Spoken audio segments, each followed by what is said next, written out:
What's going on, everybody? Well, you all know what's going on. You do. Yep. And you know what? I'm not relapsing, but I'm definitely cracking cold ones because what kind of a strange ass world we live in. Let's get some more light in here. Hang on.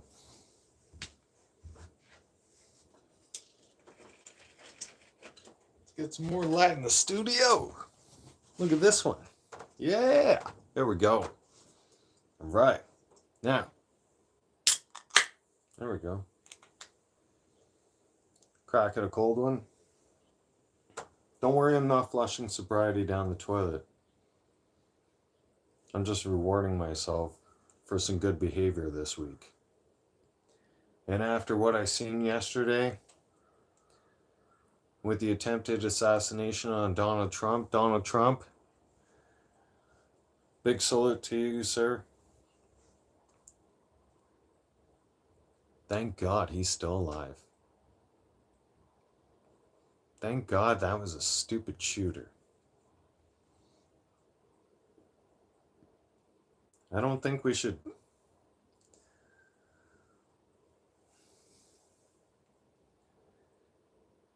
really sit there and believe mainstream media thinking that this is an inside job. How? No.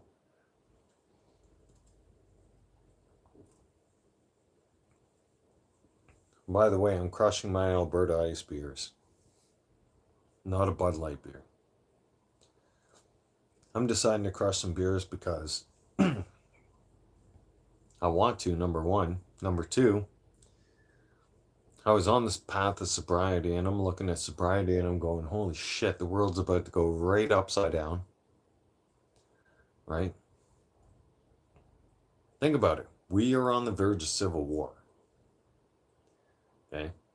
What happened yesterday, that's the Democrats coming after us Republicans. That's just like here in Canada, the Liberals coming after us Conservatives. When Justina Trudeau said, oh, we want to take your guns. People here in Alberta, we were like, no. You're not taking our guns. No way, Jose. He's not even Jose. But you know what I mean.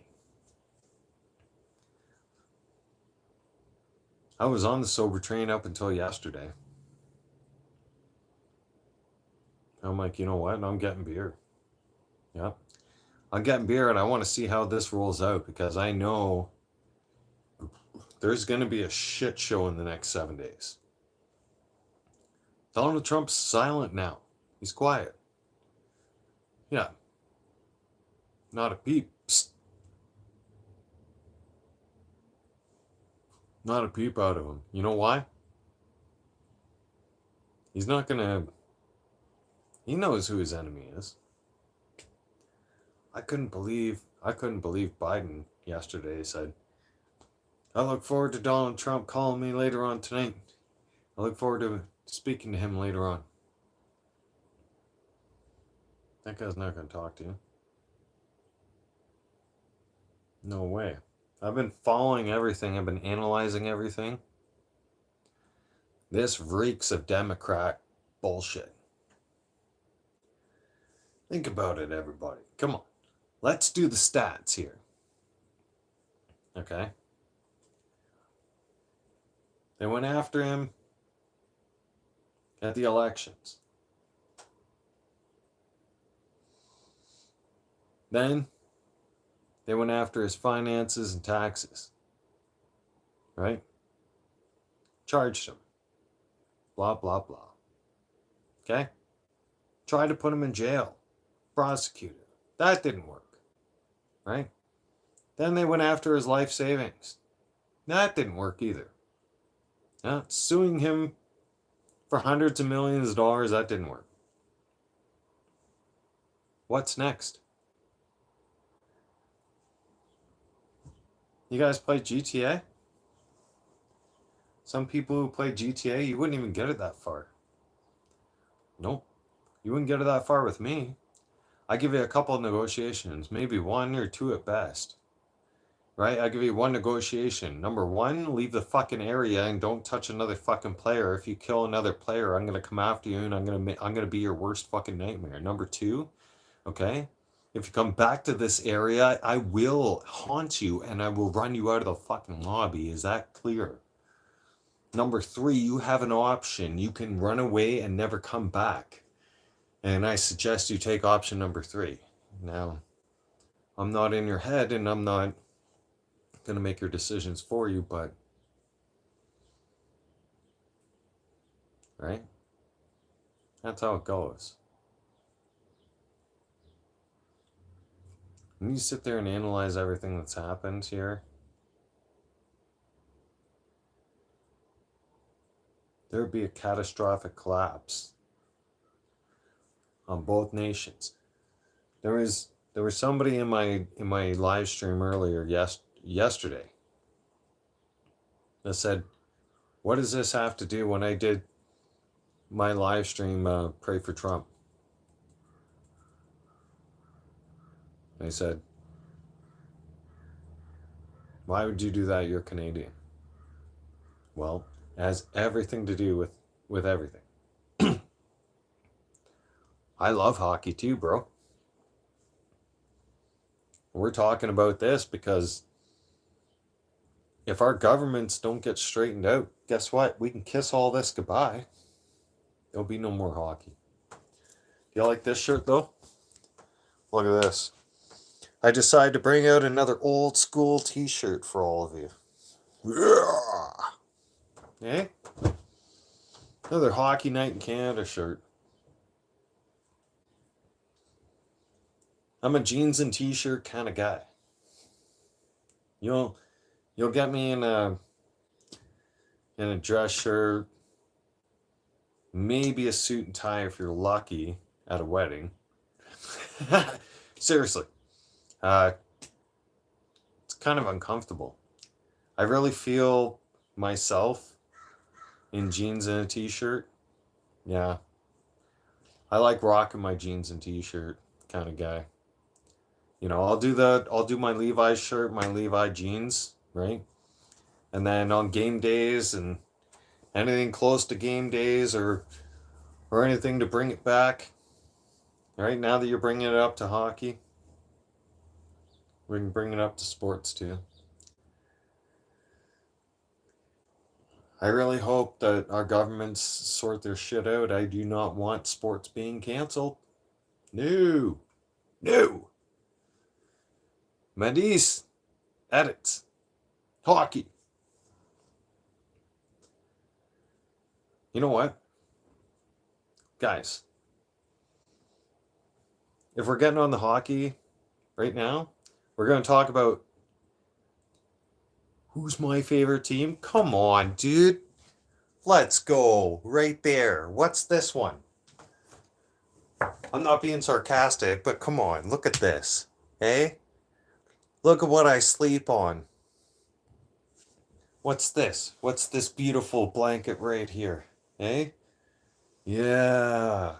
Yeah. This beautiful comforter right here. Yes, sir.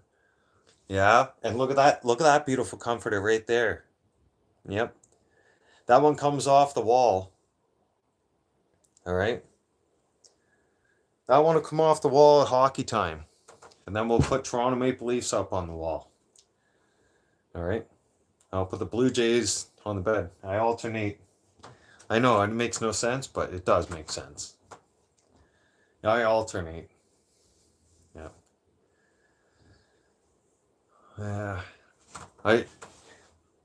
That there flag I got as a birthday gift from one of my dearest close friends. That jersey behind you all that you see, that jersey has no number on it and no name on the back. You want to see? I'll show you. I'd have to put it back.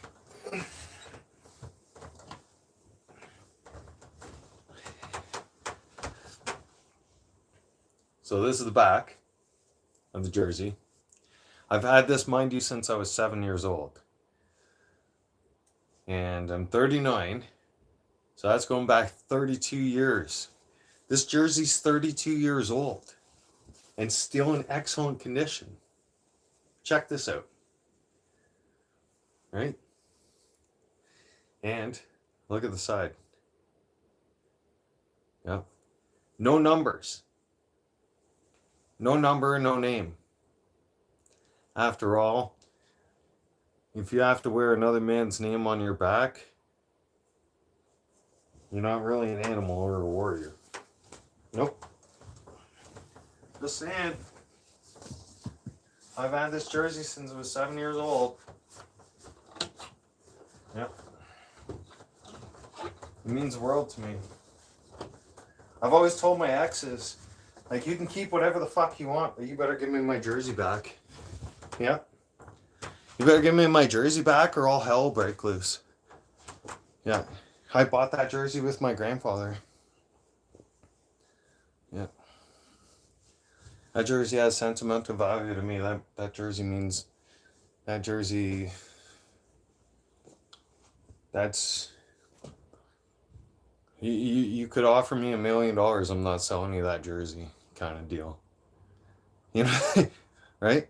You guys understand? Like, it has that kind of sentimental value to me. Just like the flag and the blanket. Yeah. Yova, hey. Sorry. Vova. Welcome to the channel. Yeah, Lassard. Oh, man.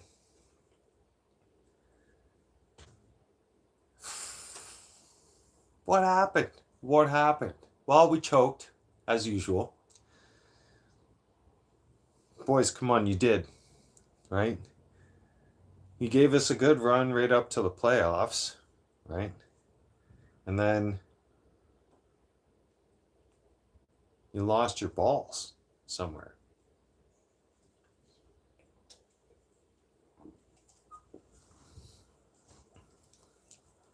And it's not Bud Light, by the way. That's an Alberta Ice beer. Yeah. It's good stuff. I know I shouldn't be drinking it, but damn it, it's a hot day. I've had 5 days with no beer. You love hockey and Edmonton? Vova, nice. Edmonton's my second team. And dude, I am here in Edmonton, by the way. Yes, sir. Yeah, this city went ape shit. Gary Bettman sold out Canada again. You guys can't say he didn't. You can't. You can't say he didn't. Yeah. We were this close. Oilers are my second team. I've been out west for 10 years. I've been a Leafs fan since I was in diapers. 37 years and counting. Okay? The last 10 years I've been out here, the Oilers are the only hockey team in Canada that are just as diehard as the Leafs. And the fans, since I've lived out west, just as crazy diehard for their team as us Leaf fans are for us, our team. We bleed blue. We will never trade teams. We will never ever trade teams, kind of deal. Same with Oiler fans, right? You ask some Oiler fans, most Oiler fans, they'll tell you their second team, Toronto. Yeah. Most of them, they'll say Toronto. Yeah. There's not a lot of them will say Montreal or Vancouver or anything. Oh, yeah. Oilers and Leafs fans, we're nuts. We're insane. We're special. We are. We're a special breed. Yeah. We are some of the greatest hungriest hockey players, or well, hockey fans on the planet. Right? We know when our team's playing. We can tell you. We have watches. Okay? We have an alarm set on our phones. We have the schedule on our phones. We know the schedule, right? You can tell that our team is playing on game day because we have our stuff on. Oh yeah. Now this year is set up to be nuts. Oh yeah. For both teams. I don't know about Vancouver so much. Vancouver, they're working on things. Calgary, I'm pretty sure is going to go in the toilet. That's my prediction. Winnipeg, as long as Winnipeg can get their coaching staff under control, right? Russian fans together, crazy. Bobrovsky.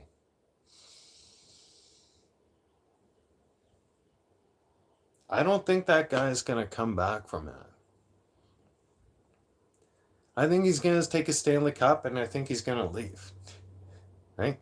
He's not going to be the same goalie you guys all seen him as he was this year, coming up into the playoffs and right up to winning the Stanley Cup.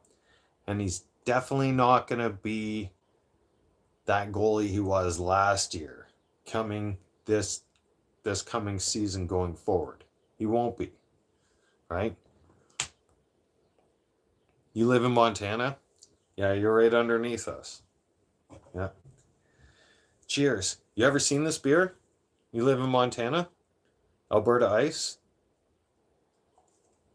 I've never looked for your guys' Montana beer, but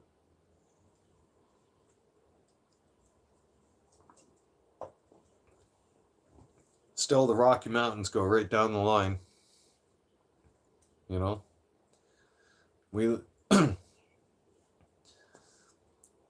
Some of my friends have said to me, would you ever move back home? No. This is home. This has been home for the last decade. This July was my 10 years. Yeah. That's what I'm celebrating right now. Yeah. A lot of you don't know that. And that's what I'm celebrating. I'm treating myself. Just a 15 pack. That's it. Yeah, nothing else. Nope. Yep. I wouldn't know if mountain beer is good. I'm 11. So the difference between mountain beer and any beer that's brewed with lake water or ocean water, or any kind of spring water, I should say, lake water or spring water. The difference is this is brewed with glacier Rocky Mountain water. So it's pure, right from the earth, right from the highest mountains, right? The highest peak. There's no pollution up there. There's nothing. You can test that water and you can see it's crystal clear. All right? If you were to take a small sample, okay, not Mountain Montana. Lassard, what do you mean? You haven't tried Glacier Rocky Mountain beer? No? Are we the only ones that do it? Because that's why we have the mountains right there on the beer can there. Not that I'm free promoting them or anything. That's a beer a lot of us Albertans drink because it's refreshing. It's crystal clear. You don't have to worry about any parasites being in it or anything like that, or it being recycled a bunch of times, chemicals being added to it to make it clean or anything like that. No. No. It's just a reserve of the snowpack, okay, that melts away eventually and goes in a lake. Yeah, well, it doesn't matter what age you are. Everybody gets educated at school, right? It's a science. You never want to drink an alcohol that's brewed in, say, okay, look at land masses. Look at especially where you live. All right. Say you live in a high industrial area, part of the country, like the far mid east. Okay. Back then, a lot of the water piping is copper. Okay, and lead and copper piping. Okay, not really the healthiest for you. Okay, a lot of it was lead piping before it got switched over, and then you have to look at your surroundings. You've got a vast large of an industrial area surrounding you. What do you think your water supply is like? Those plants are dumping their chemicals somewhere, and then that water they're dumping into the lakes gets treated by treatment plants, gets treated over and over and over again, and there has to be additives added into that water over and over and over again. If you don't believe me, look at your tap water. Look at your tap water, okay? If you live in Ontario, if you live anywhere out east, okay? Or in the Midwest, get a water sampling kit. Look at what's in your water. Look at what's in your regular tap water without you filtering it, period.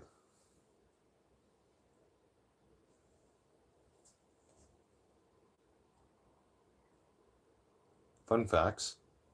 You learn something new every day. Not trying to fearmonger people, all right? I moved out west for a reason. I studied everything when I was younger. I knew that it would be a better life out here. Number one, I can breathe out here. You can. You can breathe. When you need to go into a Rocky Mountain. Lessard, for instance, lives in Montana. Okay? Anybody who lives in Montana or Sam Fan, of course I remember you. Brother, welcome back to the channel. You know what? I forgot to do this last time. Okay? We got to get you the blue jacket. Yeah, because you're a Leafs fan. Right? You can't be in a chat and be a Leafs fan and a Blue Jays fan without having a blue jacket. That's just that. I'm just having a few beers today. I'm celebrating my 10 years. This is my 10 years out here out west. Today. This is my 10-year anniversary. Yeah. I've marked my 10-year success out west. I made it. Yep. They said I couldn't make it. Yeah. I remember when I left Ontario, they said, "You'll be back." Oh yeah, you won't last very long. You'll be back. Right? Like, all right. We'll see. We'll see.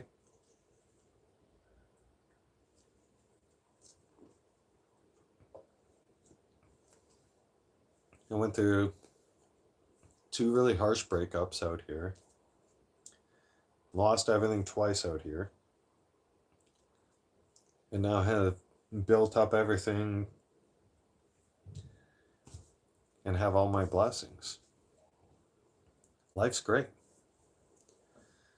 I'm celebrating it because, number one, I'm still on a sober track.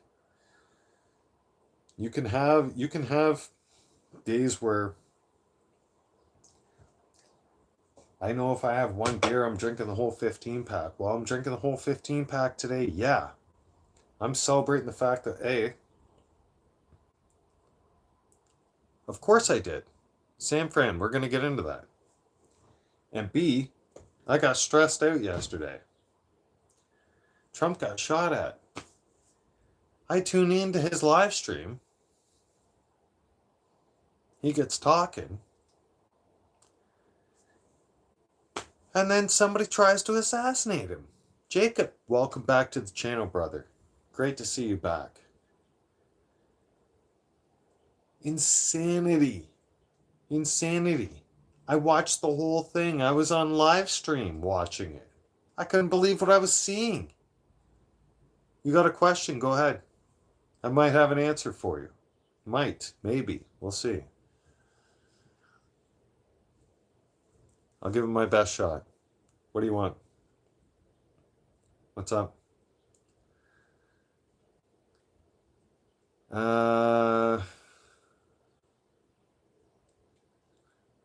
Yeah, the Thomas Cook kid. Yeah, he's done. He's buried. He's on a slab in the morgue. He was a lefty, by the way. He's a Democrat supporter. He's kind of a part of that little LGBT, whatever the fuck you want to call them. They're always constantly changing their shit from one month out of the other. You never know what the fuck to call them anymore. Jacob, I don't know if they're gonna let me stream that shit anymore. Yeah. And San Fran, it's true, because every single week, every single month, they're like, dude.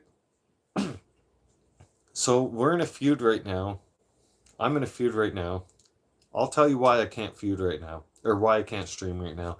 I'm in a feud right now with YouTube, because back in April, when I mentioned,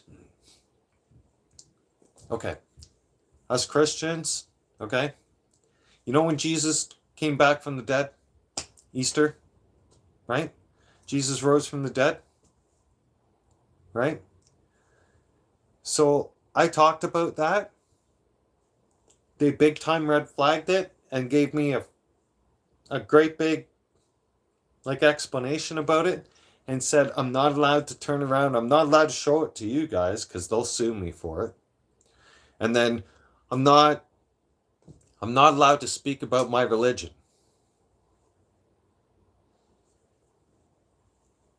So I messaged them back, right? We're in a feud right now. Yeah, I'm not even kidding you. We're in a feud right now. We're in a fight right now, back and forth. I messaged them back and I said to them, you got terrorist protesters on the soil of North America, Canada, and the United States, flying terrorist flags and putting that up on YouTube and sharing that on YouTube, and you're going to punish me for showing my Christianity and talking about God? Wow. Fucking wow. Big time wow. So I'm not backing down. God is life. Jesus Christ is life. Okay? I love my country. I was baptized when I was younger. So what? So does that make me a bad person? A Jewish person. Does that make a Jewish person a bad person? Nobody who holds their religion is a bad person. But when you turn around and you actually go into another person's country and you start promoting hate and genocide and start chanting death to another religion. Oh, and by the way, death to white people, African Americans, we got to have a chat. No. I found out something today. African Americans, you're going to get put front, line, and center right now. No, no, no, no, no. We're going to put the African American community right front and center right now. The African American community in North America and Canada, African American community, you're going to get put right front and center. There's no, no, no, no, no. Nobody going nowhere. Nobody going nowhere. Nobody going nowhere. The African American community. Okay? Back down there in Africa, less than 48 hours ago, you got your leaders chanting death to white people. Death to white people. Especially up here in North America. Guess what? Try that shit up here in North America. Try that shit. You want death to white people? Try. Come at us. Come at us in the street. Best believe you're going to get it. You are going to get it. We strapped, we cocked, locked, and ready to rock. Yep. You want to play games? You want to play games, motherfucker? Nope. You're going to get it right in the street. Yep. No one going to dial 911 for you. No. Jacob, you go do your laundry. I'm telling the South Africans right now. Ain't nobody coming. Ain't nobody coming to help you. Right? Go Leafs, go. It is our year. I seen some shit on YouTube today. Yep. I seen some shit on YouTube earlier today. God bless you too. And it'll scare a lot of you. Right? And it's true. You know how they get away with it? They get away with it like this. They come to our country, the Africans, they come like this. I'm Muslim. I'm Muslim. I'm a Muslim person. You have to respect my rights. I'm Muslim. I'm not even kidding. We don't have to respect your rights. Motherfuckers, listen. You're not from here. You weren't born here. You don't belong here. You ain't doing shit here. You promote terrorism here. You're going to get your ass kicked here. And you're going to put 6 feet in the fucking ground here. That's how it's going to get put. That's how it's going to happen. In the UK and Canada and the United States, Matthew knows what's good. You come up in our house, you come kicking in the front door going blah, blah, blah, blah, blah, blah, blah, blah, blah, blah, blah, blah, blah. I'm going to go, what? I got a spade shovel. You know what a spade shovel's called? I got a nickname for the spade shovel. I do. And if people don't know what a spade shovel is, it's a better shovel than a square-headed shovel. A spade shovel can dig into any kind of environment, basically. Yeah. I call a spade shovel a problem solver. Yeah. Problem solver big time. What's up? The sky's up. Yeah. The sky and, well, not my deck. No. Not in a while. No. What else? Birds. Birds are up in the sky. Clouds. Nuclear missiles. And the weirdos. That's what's up. Oh, yes. Sorry, San Fran. Forgot that. One sec. Hang on. Let me boot up the computer, dude.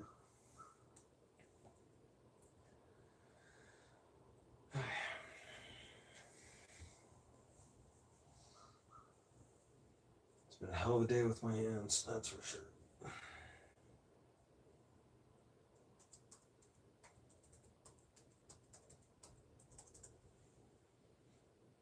The amount of shit I had to do in the house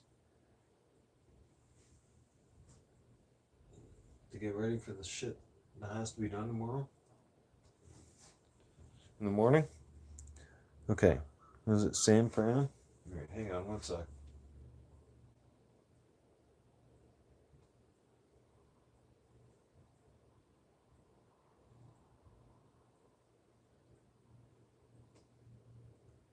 3 watching, 415 subscribers. Thank you for everybody who's tuned in, by the way.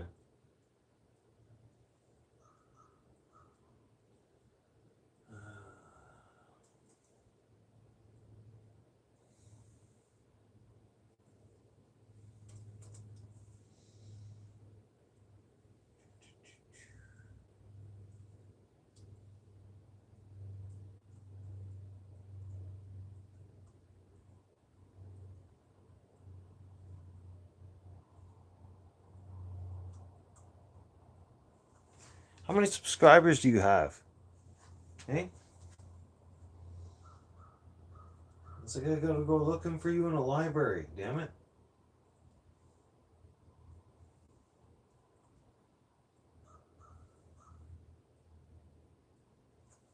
Same friend, drop your link. Hey?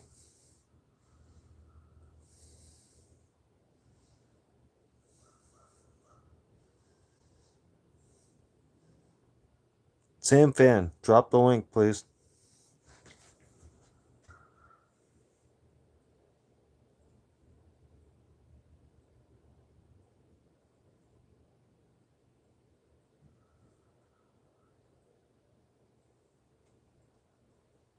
Am I the only one that can't see it? Am I dumb or what?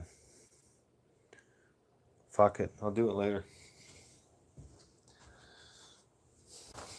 I looked it up in the computer, I can't find you.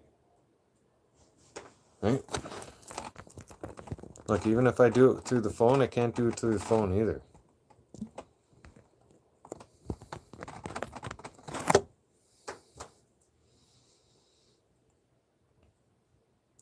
Sam Fan, can you drop the link, please?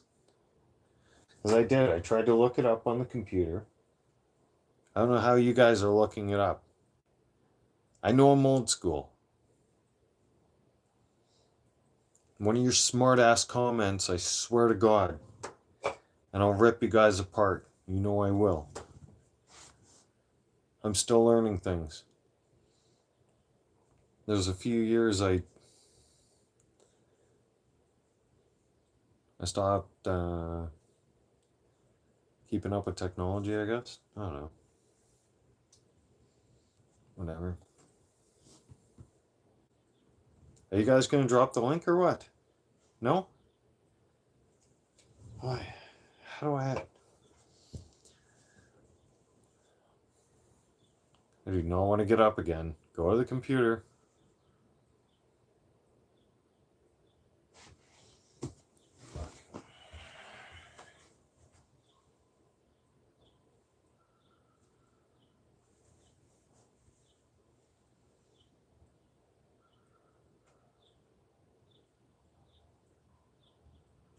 Never mind, I can click on it.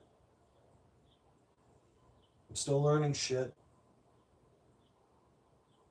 Boys, I swear to God, if you fucking laugh at me, I will come through this digital world and put my fucking digital foot so far up your ass, your digital teeth will go flying out through your fucking digital mouth. See, I subscribed. There. Alright? Done. There you go, Sam.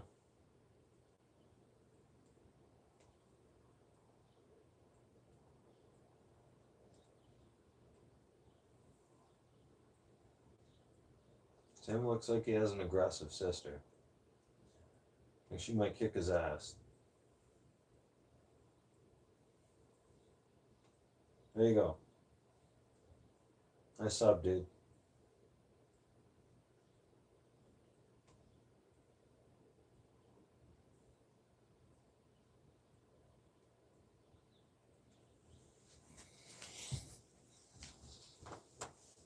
Alright?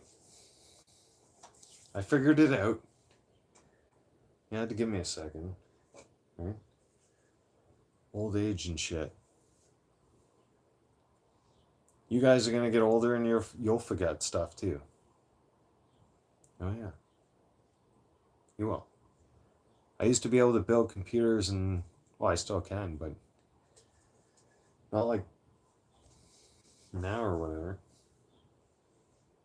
I don't even keep up with technology, what it is. I seen something on the... Too late, I'm already forgetting shit. Yo, Matthew, how old are you? Hey? I forgot. Hmm? Because I'm going to be 39 next month. That's scary. Fuck. Horrible.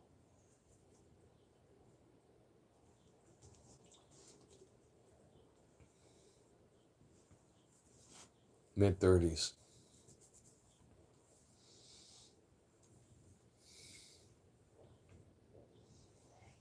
My 40s, my 40th, my best friend, Luke, if you're listening, you're celebrating my 40th birthday with me. We celebrated my 30th at the Bank and Baron in Calgary. So, 9 years ago. So you're coming back out west. I don't care if I have to pay for the plane ticket for you. Yeah. You're coming out west, but you can't get the cop, you can't get us kicked out of the fucking Bank of Baron like you did last time. Holy fuck.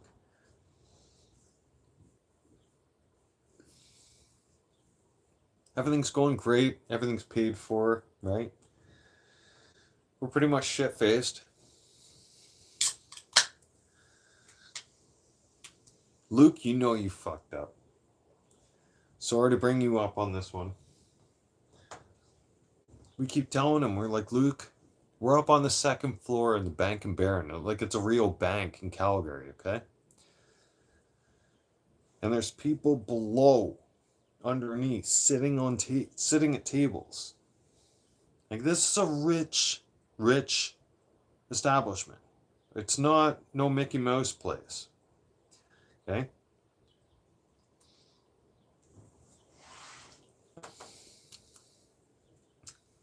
They told him the one time, don't put your drink on the banister. Our private bartender up on the second floor told him that. He's like, okay. What happened again? Only this time, when he was talking, no offense, Luke. I love him to death. I do.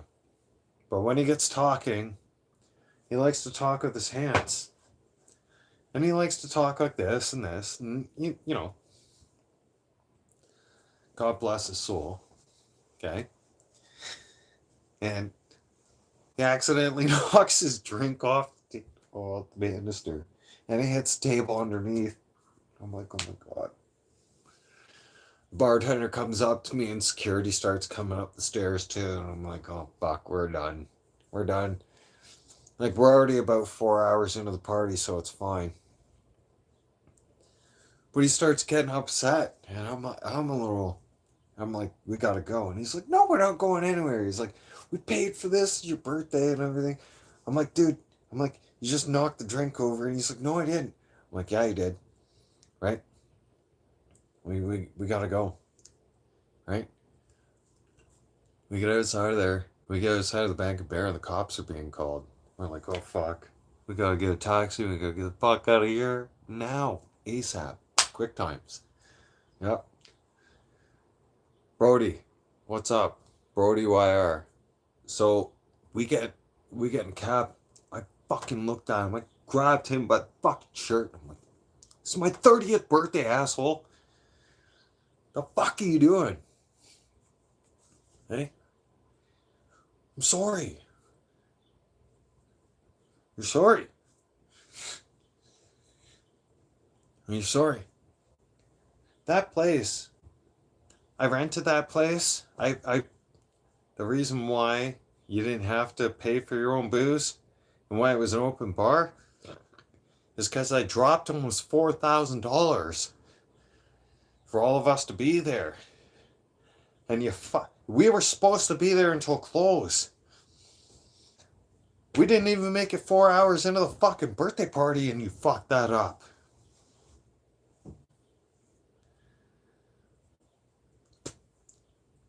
Luke, I'm not holding it against you, I'm just sharing it. Okay? There's some other things I won't share with people. It's funny times. It brought us basically closer together as brothers. It really did, to be honest, right? Because he looked at me and he's like, I'm sorry.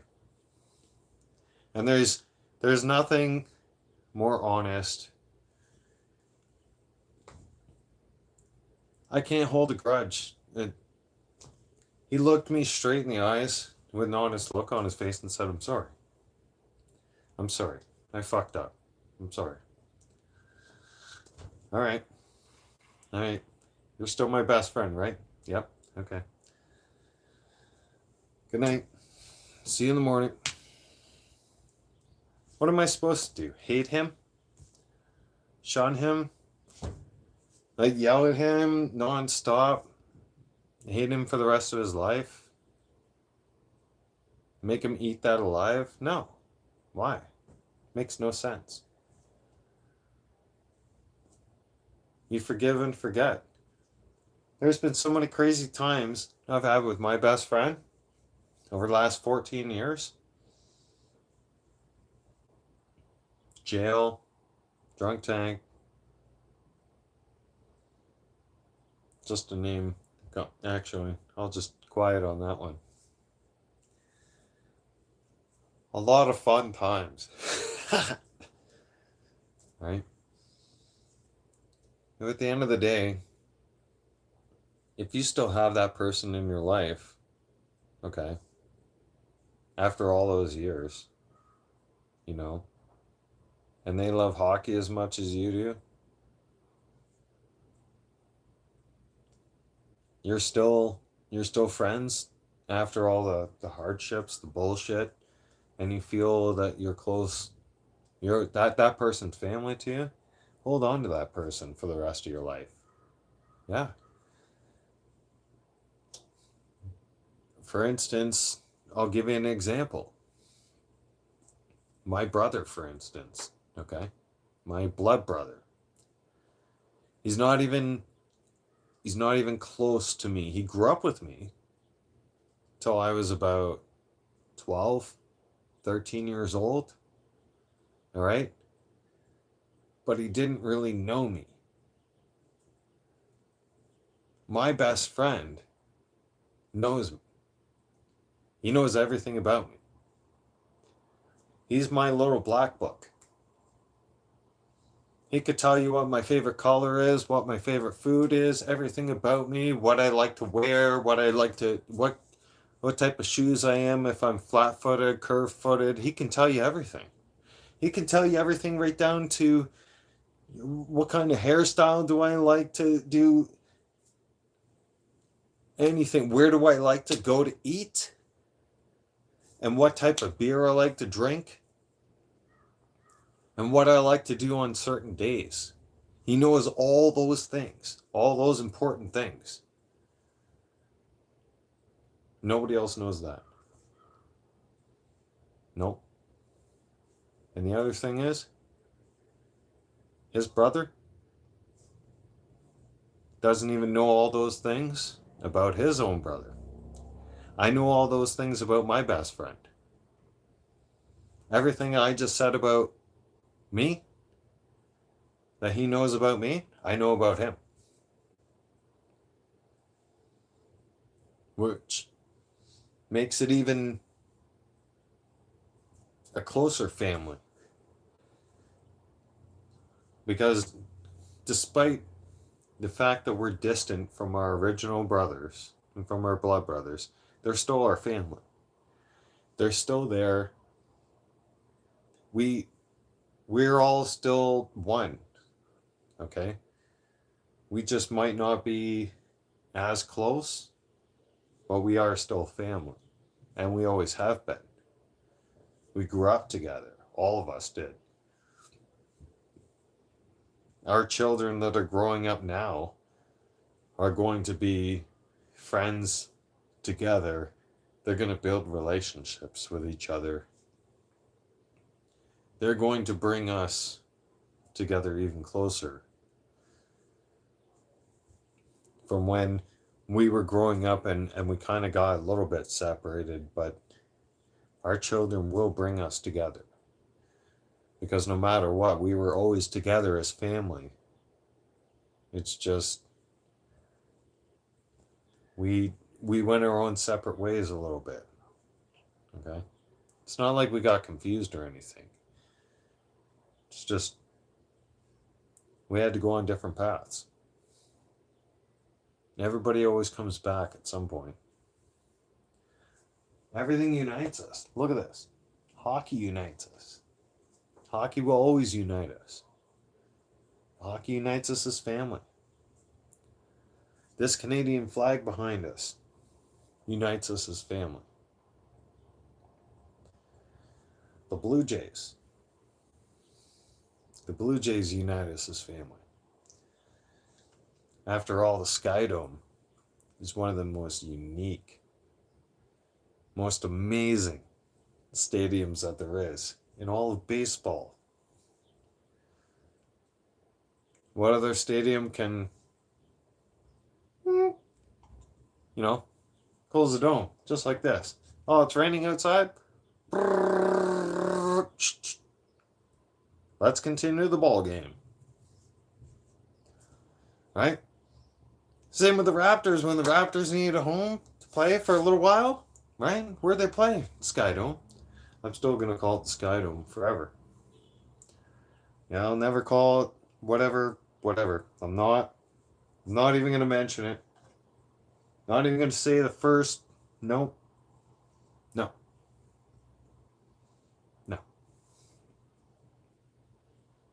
It's always going to be the Sky Dome to me. Big Tender's here. What's going on, Big Tender? Big Tender, what part of the United States are you from? Hey? Because I do have a lot of American friends. And it's great that a lot of Indiana. Okay. You guys see some wicked storms over there and some wicked humidity.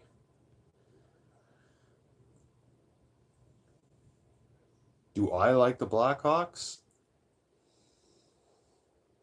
I like any team that's original six. So, any NHL team that's in the original six circle? Yes. I don't have to like your team as much as my team.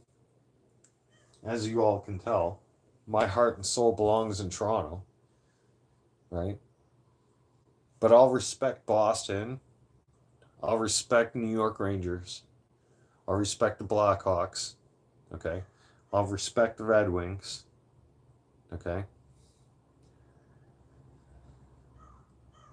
I do not want to respect the Montreal Canadiens.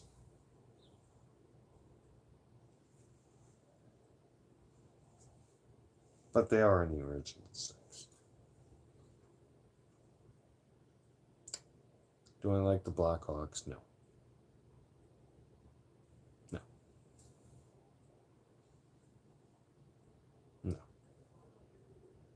Only if they were in the Stanley Cup Finals. When the Montreal Canadiens were battling for it, I didn't even want them to win. No. I was going against them. Yeah. I'm a Leafs fan. I've been a Leafs fan since diapers. Now you can't change that. No way. I'm pushing 39 this year. So that's 37 years being a Leafs fan. Yeah. 37 years I will never ever stop being a Leafs fan. No way. No. You could wish in one hand, shit in the other, and see which one fills up first. But, and I'll always be a Blue Jays fan. Yeah. Well, here, I'll show you. Well, if you don't believe me. So, even in the wintertime, I'm getting a new one this year. But this is one of my retro classic hats that I want to share with all of you, right? Can you have a shout out? You love dirt bikes. You love dirt bikes 82? There you go. You guys shout out. Old dirty bastard. You love dirt bikes. You're always playing in the dirt, right? And you're from 1982. You're from the 80s? Old dirty bastard. Yeah. We could call you love dirt bikes, or no, old dirty bastard who loves dirt bikes. Something along those lines. We'll work on it. We will work on it. Yeah, we'll get back on that one. So, I'll show you guys a toque. Ready? Here we go.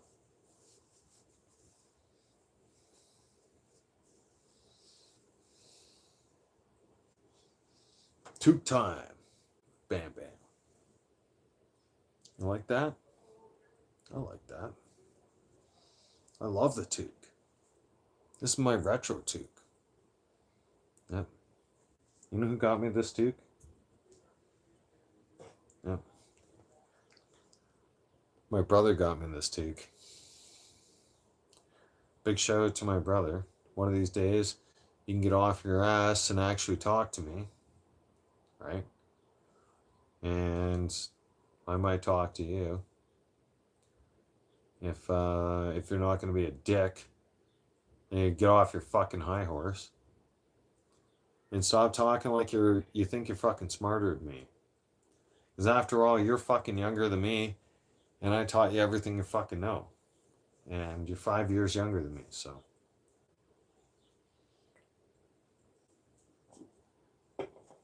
Just saying. Yeah, I got me this hat. I always hold on to this hat.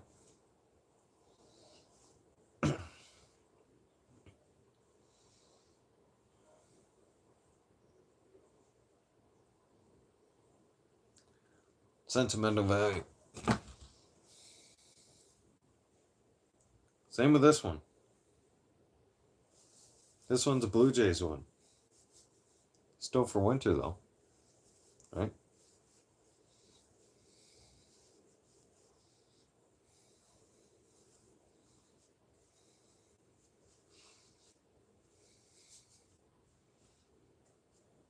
This one still has this one.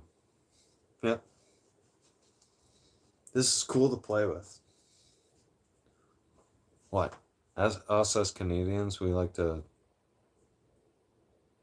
Viva Espano. No. Speaking of Espanola. Did I say that right? I don't know. Maybe, maybe not.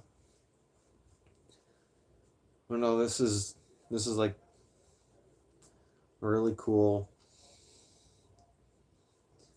It is. You know what?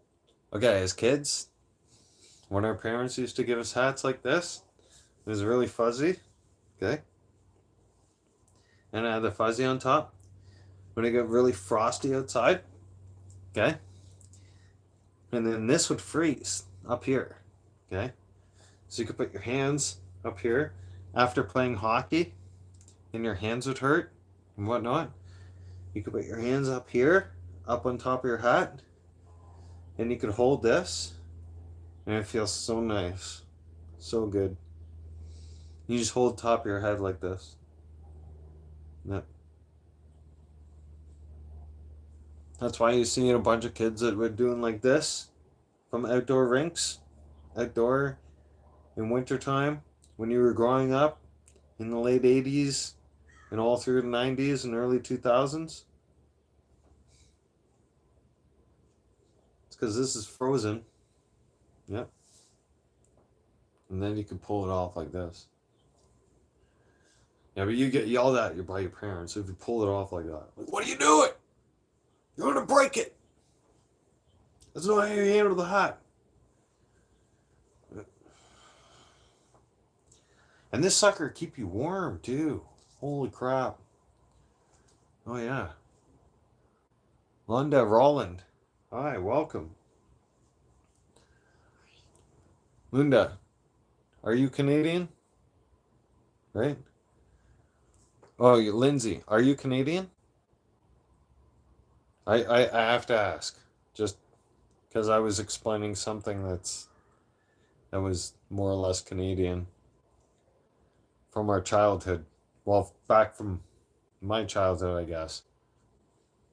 Uh, what? No, 34, 33 years ago, maybe 32 years ago.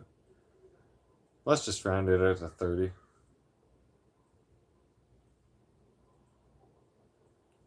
Oh, you were in the U.S., but are you kind of an older generation?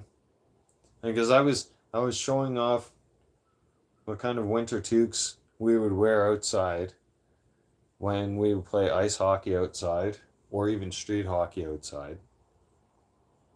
Uh, that this would keep you really really warm. And I don't know, just we wore we wore a lot of clothing to keep us warm. Back then we were outside.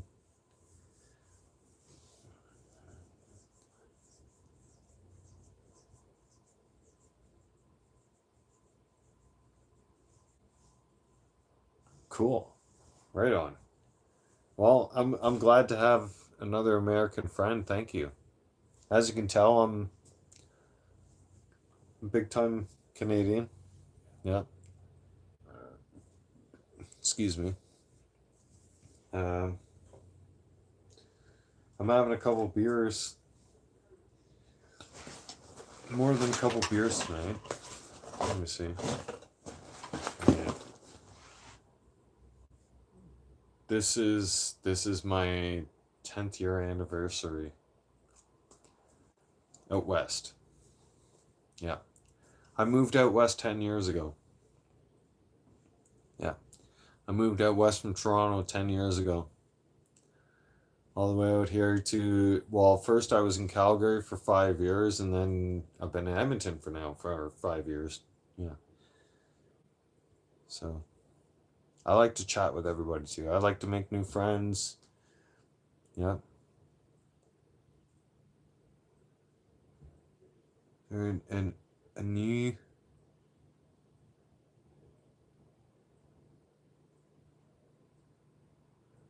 Okay. Well, periods make women grumpy, period.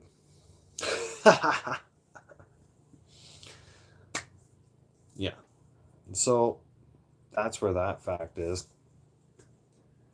While we're on that, while we're on the period fact, let's take a fact check, period check, and no, if you're talking about your period, if it makes you grumpy, go change your pad or whatever you gotta do.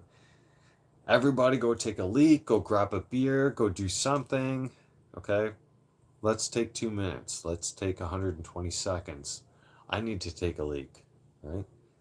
And then we'll come back, we'll talk, we'll shoot the shit. You can laugh with me or you can laugh at me, because either way, I don't give a fuck.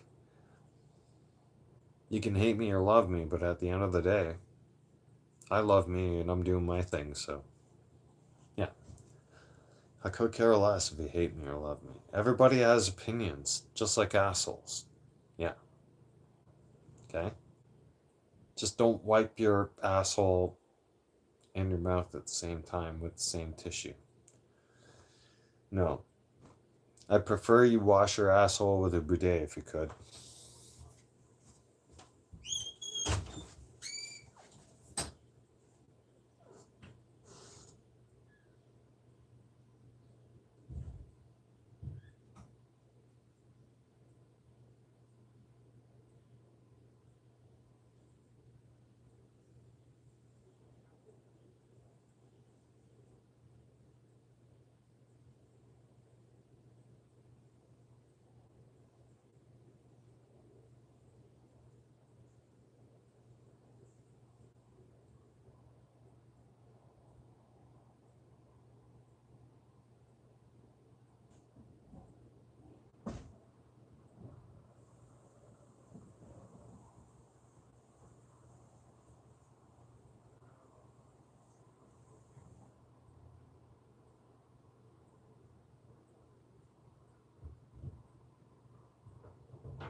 I'm back, everybody.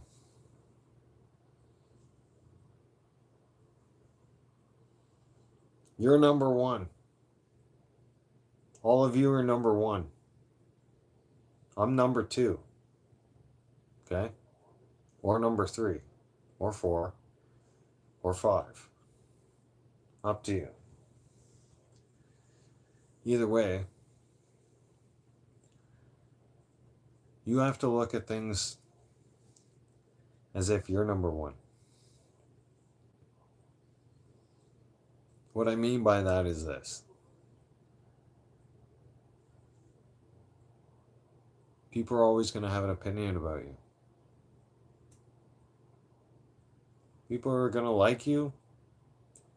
People are going to hate you.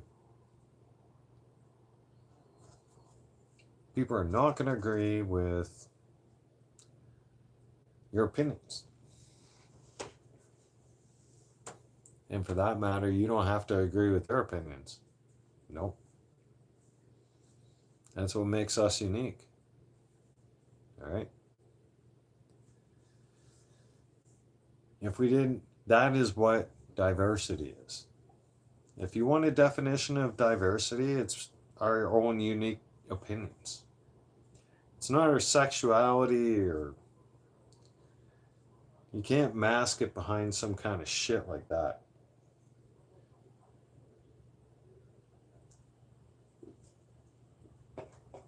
You can try.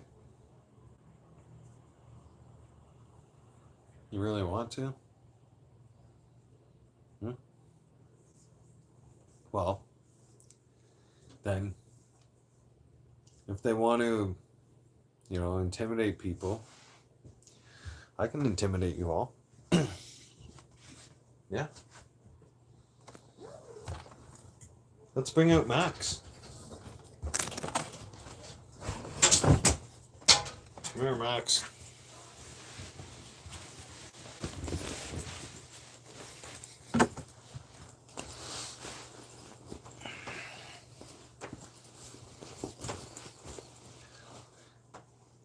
Max is prone to getting stabbed, slashed.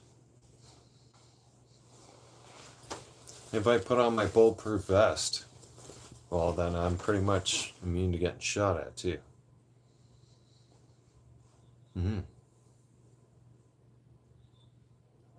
So, this is as diverse as it gets. I've explained to all of you. Henry. Let's go Canada.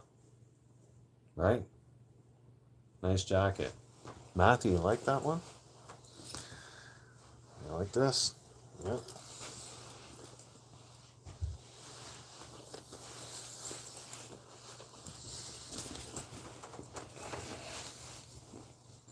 I've had it for a couple years now.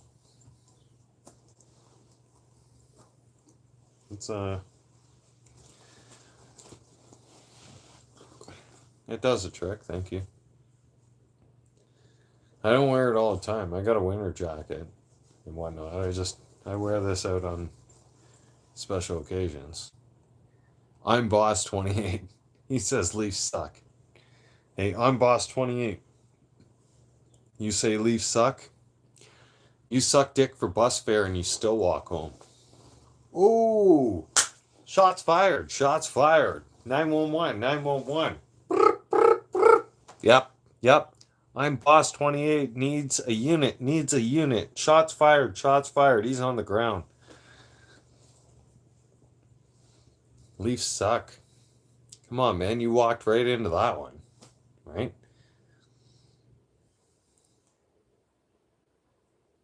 What do you want me to give you advice on?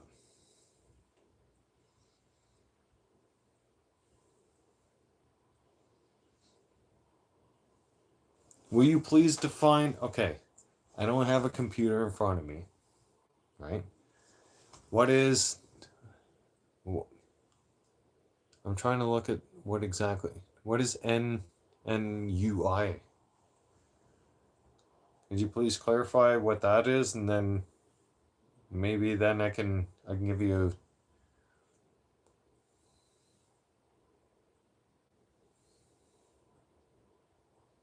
how to speak free? Oh, I'm a boss that's getting put in timeout. Oh yeah. He getting put in timeout like a little child. Watch that shit. Watch it. We're gonna put his ass in timeout. Put in timeout. We're gonna give him a 5-minute timeout. I'm a boss. Go sit in the corner right now. Hey? Face in the corner, motherfucker. Hey? Face in the corner. Don't look at any of us. Go face your ass in the corner, motherfucker. How to break free. So here's how you gotta break free in your mind. Okay? How to set your mind free. Okay?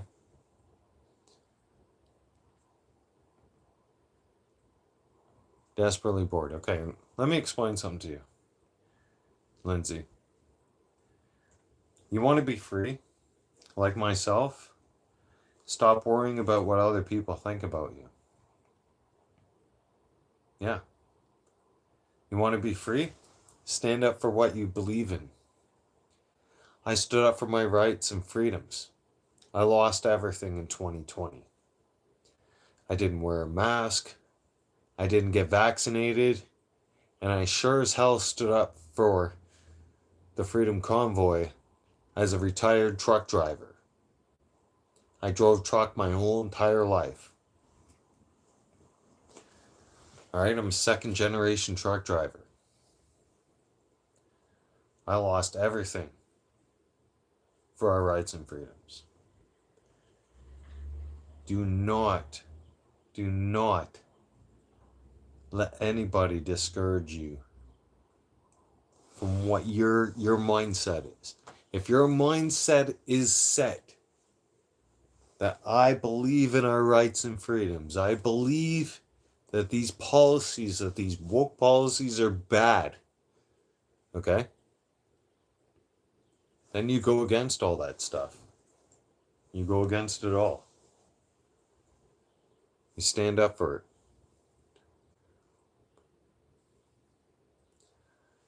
Animated, yep. Yep. Yeah, mm-hmm. Yeah. Many years, many mistakes. I can't blame it on one single player either. A lot of you have asked me too. Who's your favorite player? None of them. The whole entire team. The whole entire organization, right down to the training staff, the equipment staff, and the coaching staff. Because without everybody, the team wouldn't function.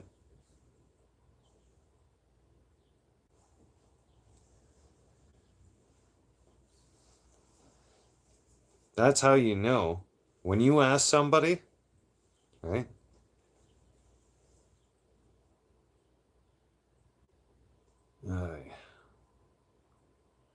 Lindsay, I'm not. Do I have to put you in timeout?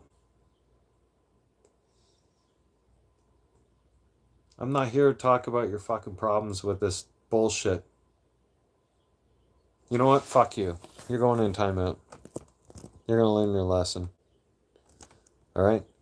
You want to bring up bullshit? Go bring up bullshit like that into your fucking. Go bring it up to McGill University in Montreal, where I already turned around and told you guys to grow a set of fucking balls, right? And to get those fucking terrorist Palestinian fucking protesters off your fucking property and burn those fucking Palestinian flags to the fucking ground, which you guys had no fucking balls to do, and you let them turn around and take over the city of Montreal, you fucking weak ass little faggots. Shut the fuck up. You fucking little goof, Lindsay. You guys let the fucking terrorist little fucking faggots come into the fucking country, into fucking Montreal, and take over your fucking city, and you let those pro-Palestinian little fucking terrorists turn around and take over Montreal. And what did you do? Your badges did shit. Your fucking hardcore people did fuck all. You did nothing. You're lucky I wasn't there.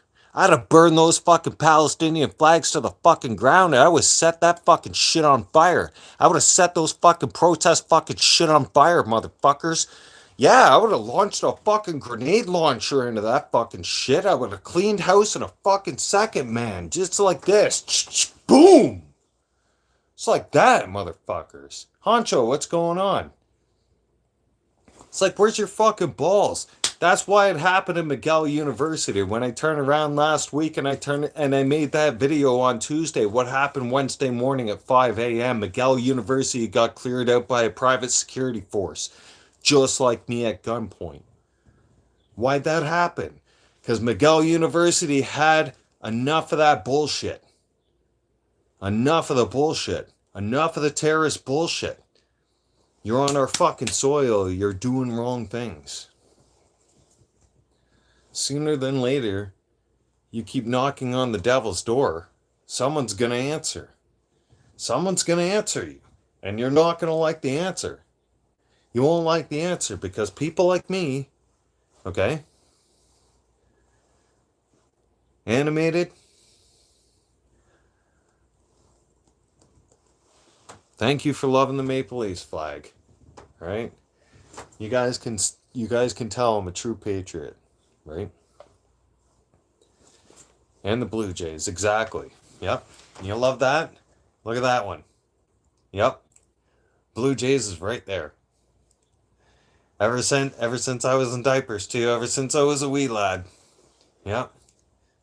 Ever since I was a little guy. Yep. Joe Carter days. Oh yeah. I'll never forget that. I whizzed my pants in the World Series. Good times. Good times. At least I can admit it. I don't care. I don't care if the world laughs at me for it too. I whizzed my pants at the World Series. Joe Carter hit the World Series home run. I don't care. Fuck it. I was a little kid. I had to go to the bathroom. That there flag though, that one there, I lost my expensive Canadian flag in a move, right? I'm pretty sure somebody stole it from me. So when I couldn't find, it was about 2 years ago when I couldn't find it, right? And during the move, I kind of panicked, and I went out and I just got a cheap one because it was close to Canada Day, and I was not gonna not have my Canadian flag not hanging my. I mean, yeah, I had my Toronto Maple Leafs flag, right? But I really needed my Canadian flag hanging in my house, right? So, Marianne, welcome to the channel. How are you? I'm doing great, thank you. Thank you for asking. I definitely need to. There's V. There's my online mom. There's my Houston, Texas mom. What the fuck does Bartholomew? You know what? If I look that up and if it's something offensive, I'm gonna put my digital foot right up your ass. Okay? Tennessee? Nice. I've never been to Tennessee. V, I'm serious. What the hell does that mean? I swear to God, if I have to Google that. If this is Sunday. This is Sunday. Don't aggravate me on Sunday. I just came out of church. Not too long ago. And then she's got to aggravate me on a fucking Sunday. Way to go. Look at this. I'm in my blue shorts, motherfuckers. Look at this. Should I do a strip show too? Huh? No, I'm just kidding. No. We're never gonna do that. No. I'm never gonna go to the strip club. No. Hang on. I did go to the strip club. I went to Madame Cleo's in Vancouver. I paid $7 to get in there. And this is going back time. Maybe 2014, 2013. And then they wanted $9 for a fucking can of beer. $9. No disrespect to women, but I was seeing some wrinkly bodies and some wrinkly titties up on the stage, and some Asian guys tossing them $5 and $10 bills. I'm like, I wouldn't toss them shit. Nothing. I'm out of here. I'm going to drink the beer. I'm leaving. Okay? I'm at least drinking my beer. I pay for the beer. I'm gone. Right? Cheers. Just saying, that was the first and last time I was ever in a strip club. Scout's honor. That's being honest. I went to Madame Cleo's in Vancouver. That was it. It was the first and only strip club I ever went to. Yep. Horrible experience. I don't want another experience. No, I'm good. No, I'm fine. Cheers, bro. Yep. You like your Maple Leafs too. Detroit's an awesome team. You know what? Detroit, Yzerman, Chelios. Back in those days, Osgood. Osgood was an incredible goalie. Right? Honcho, of course I gotta treat myself well, brother. You know. Hey. I had always treated my exes well for a long time. Most of my whole entire life. It's about time that I actually get to treat myself well for the first time in my life, man. You know? Honcho's a Blues fan to the core, exactly. I can have respect for people like that because Honcho has been a Blues fan ever since. He's not a bandwagon jumper or anything like that, and I can vouch for him because he sits there. If you go on his channel, if you go on Honcho's channel and you like and subscribe on Honcho's channel, he's a St. Louis Cardinals fan. Okay, and he does Major League Baseball as well. Okay, so you got to keep up with those sports. All right, everybody on live streaming. It's important. It shows a lot about who you are. Okay, if you look at somebody, you look at their YouTube channel, okay? You look at what they stream for a sports team, okay? If they stream different teams all the time, you know they're on the fence about things. They're not really a solid person you can really relate or talk to, okay? But if you see somebody who you can see they've got multiple videos of the same team, you know, you can see all this, right? You can see that they rep. Doesn't matter. My team went 9 years. 9 years. You ever lived that down as a kid? What's that? Hang on. Time out. We'll get back to that. I can say that we won the cup. Yep. Yeah, you won the cup at Bennington. As soon as you guys won the cup, Bennington, it all went to his head and Bennington went into the toilet. And you know that, Honcho. You know that for a fact. You guys know you need goaltending. You know you need to get rid of him. Okay? It's facts. You guys got a great team, other than the fact that Bennington has his head up in the clouds, thinking that he's the one that carries the team. Just because he won a Stanley Cup. Yeah. And the only people who can tell that stuff is actual true hardcore fans when we grew up watching the sport, playing the sport, and living the sport our whole entire lives, and we can look at people like that and go, man, you messed up. You were great, and then you let it all go to your head. And then it went, and then now nobody wants him. And like an AHL team doesn't even want to sit there and go,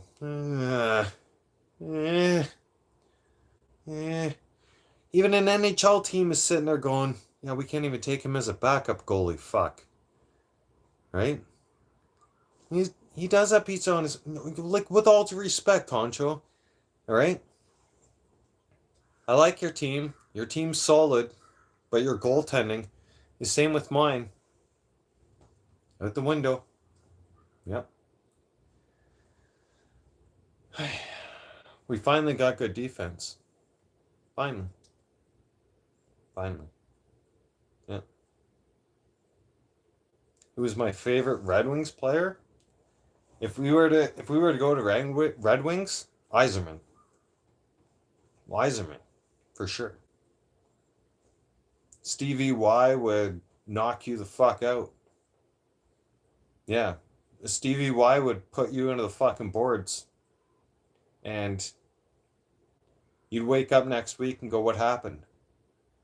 Right? You wouldn't even know where you were. Kind of thing. Go back in the day where Scott Stevens. Okay?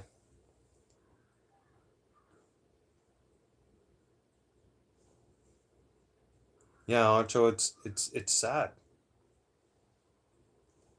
Like the guys in the NHL now. Like we're gonna rely on Wall, pretty much, I think. And I'm not down with that. Personally, if we don't get our goaltending situation sorted out this year, we got defense, but we're in the same boat as you, Honcho. We got great offense now, we got great defense, but our goaltending situation is shit. And it's very unstable. And it's very unstable with the whole rest of the club too. And that's all up in the air with everything. And when that's all up in the air with the boys, you know how unstable that makes things with them and uneasy it makes things with them, and they start questioning everything. Right? Connor Hellebuck on God. Connor Hellebuck's pretty good goalie. Yeah. He'll probably finish out his career in Winnipeg for sure. See, Hellebuck's a great fit for Winnipeg. He always has been and always will be.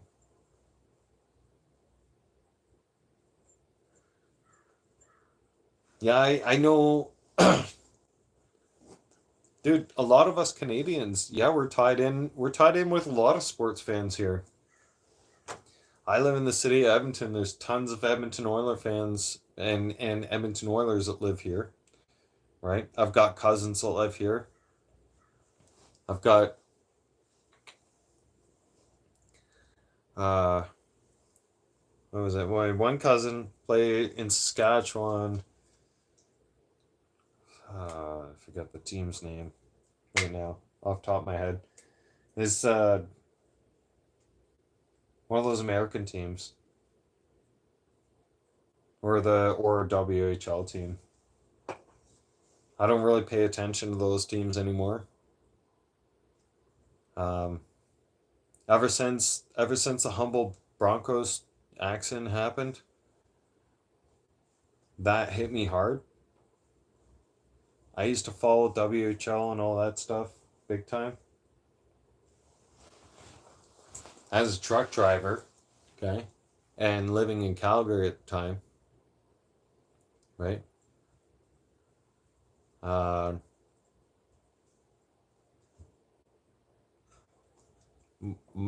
myself and my driving partner, we had came home, okay, and we were about to watch hockey game, right? We were about to watch Leaf game. We got barbecue fired up and everything else. We got people over and stuff like that. Came over the news.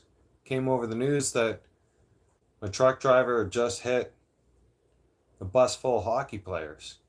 Everything stopped. Everything stopped. Our barbecue stopped. Everything stopped. We stopped. I shut down everything. I was like, what's going on? Right? We want to know what the hell happened. A truck driver who wasn't supposed to be driving a Peterbilt 379, if any of you know what that kind of style of truck that is, A Peterbilt 379 long nose 379. A Pete 379 is a truck that you shouldn't be driving unless you've had some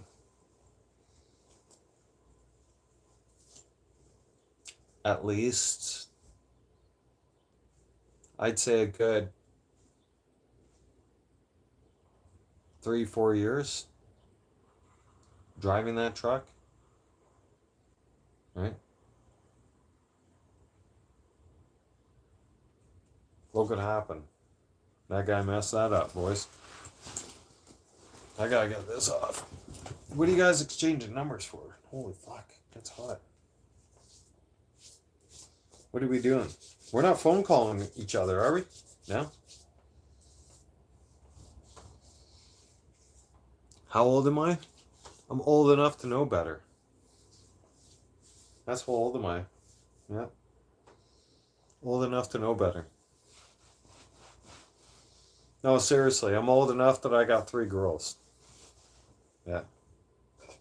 My oldest happens to be pushing almost 14. So, that'll give you a... You're a huge fan? Thank you. Appreciate all of you. Yeah. Well,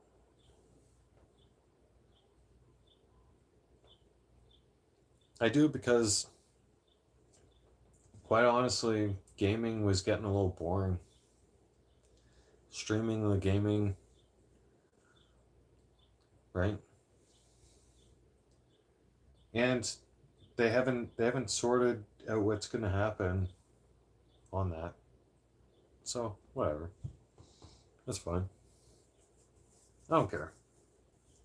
Let them let them cancel my streaming from PS4 to, YouTube. I don't care.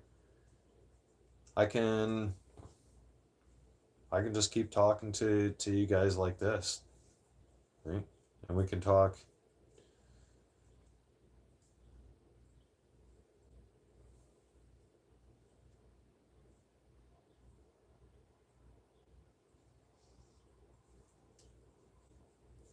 Because the thing is,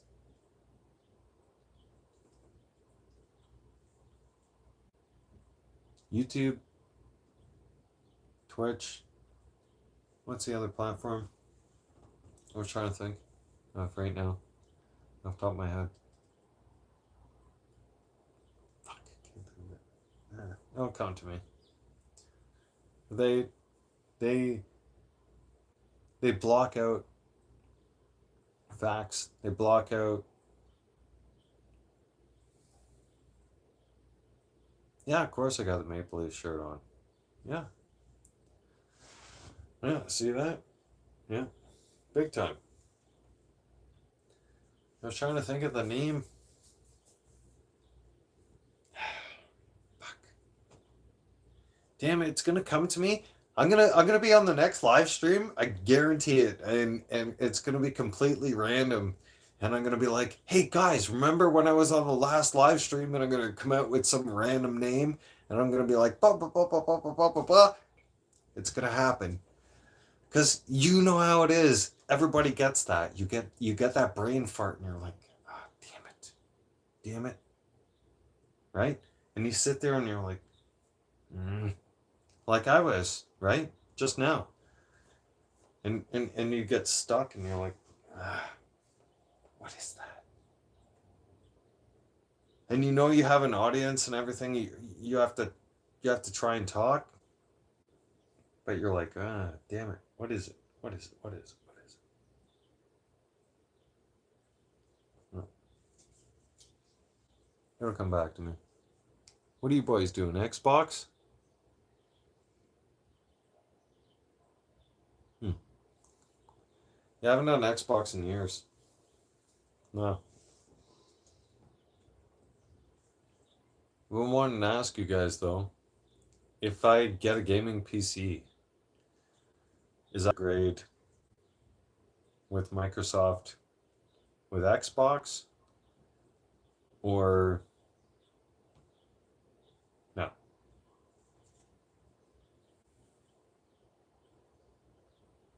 You play cello. I play hockey ultimate team.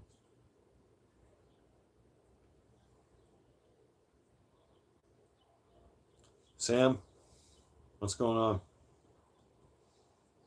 I don't know what the two of these two are doing. I know. Nicholas and Animated seem like they're having like a pretty far out little relationship going on there. You guys okay? Huh? You guys alright? Do we need to set a wedding date for the two of you or what? Because the way you guys are talking, hey? We're all looking at you guys like, huh? Oh, we need to set a wedding date for you guys, huh? Yeah? Fucking clowns. Sam! Take care of these two. No, I'm just kidding. No, you guys aren't getting deleted. No.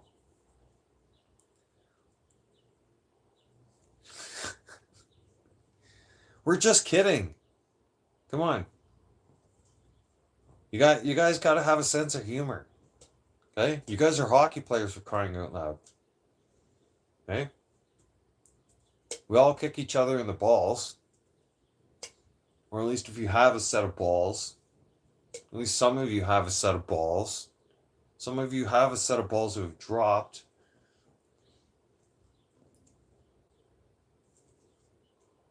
There's no transgender coming into my fucking change room. I'm gonna tell you that right now. Listen. Yo. Okay.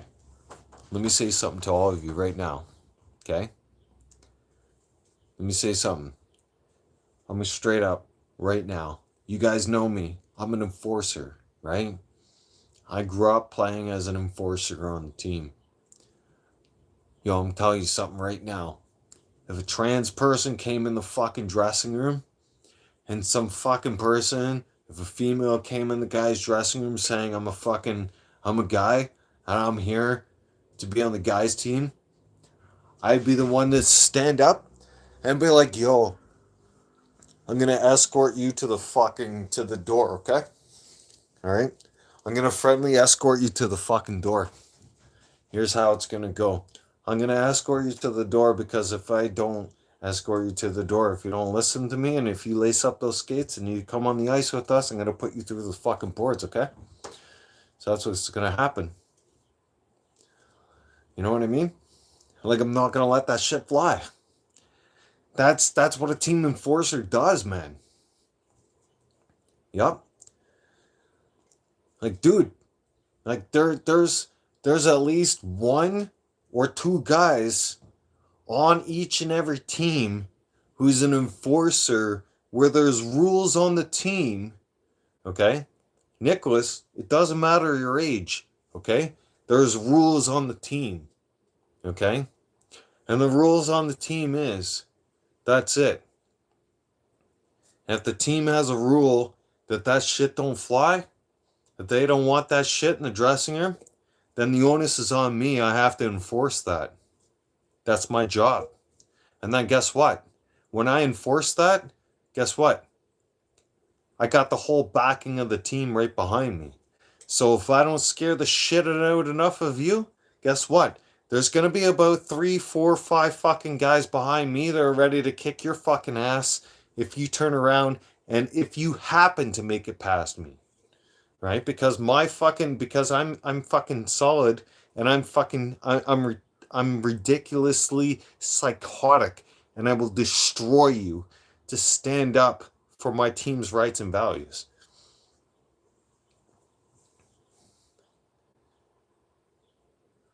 Down River Otters.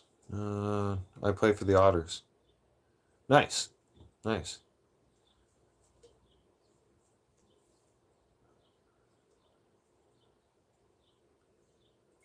Shaking from It's.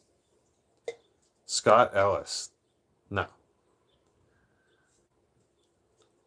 From DTS.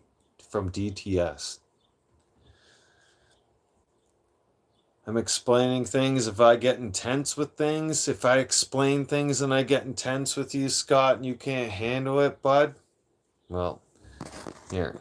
No. It's nothing to do with detoxing. So you can be hidden off the channel though, Scott. Yeah. See, stupid people like Scott need to understand. You come on my channel, you say stupid shit, you're gonna get deleted off the fucking channel. Just like that. See you later. Fuck you, Scott. Bye. See ya. Just telling the boys, right? That's how it was back in the day. Nice, nice. Right on, right on. That's wicked.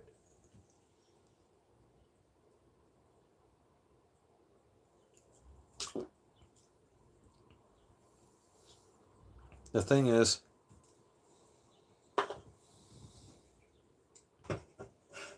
solid hockey players, doesn't matter if we made it to the NHL or not. Okay? Summer's going awesome. Arizona's moving to Utah. Yeah, that's going to be interesting, animated. Oh, yeah. And Sam fan, I hope your summer's going awesome. My summer's going great. Sucks for Arizona fans. Come on. Come on. Who? Guys, please. Please. Who? Where's the fan base in Arizona? Where is it? Where? Where's the hardcore fans like this? Like me? Who are doing anything to do with YouTube or going out there in the streets wearing Arizona jerseys or Arizona t-shirts or talking about their team, right? Nobody. Nobody. They put a hockey team in the middle of the desert.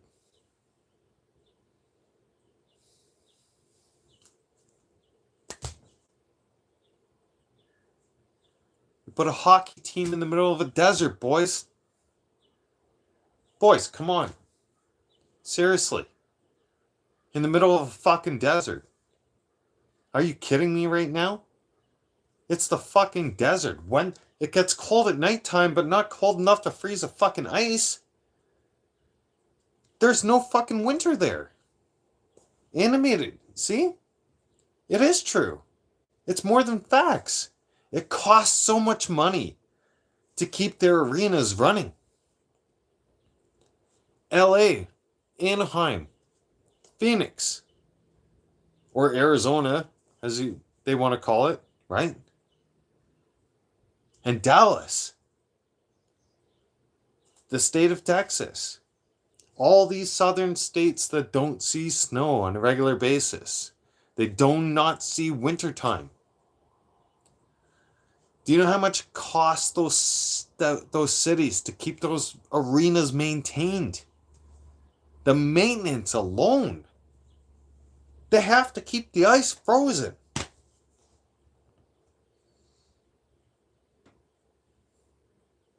It doesn't even matter if the team's that good or not. Think about this. Think about this. The city. No. Seriously. You want to think about it in the engineer? You want to think about it in the actual statistics? The real smarts? Okay?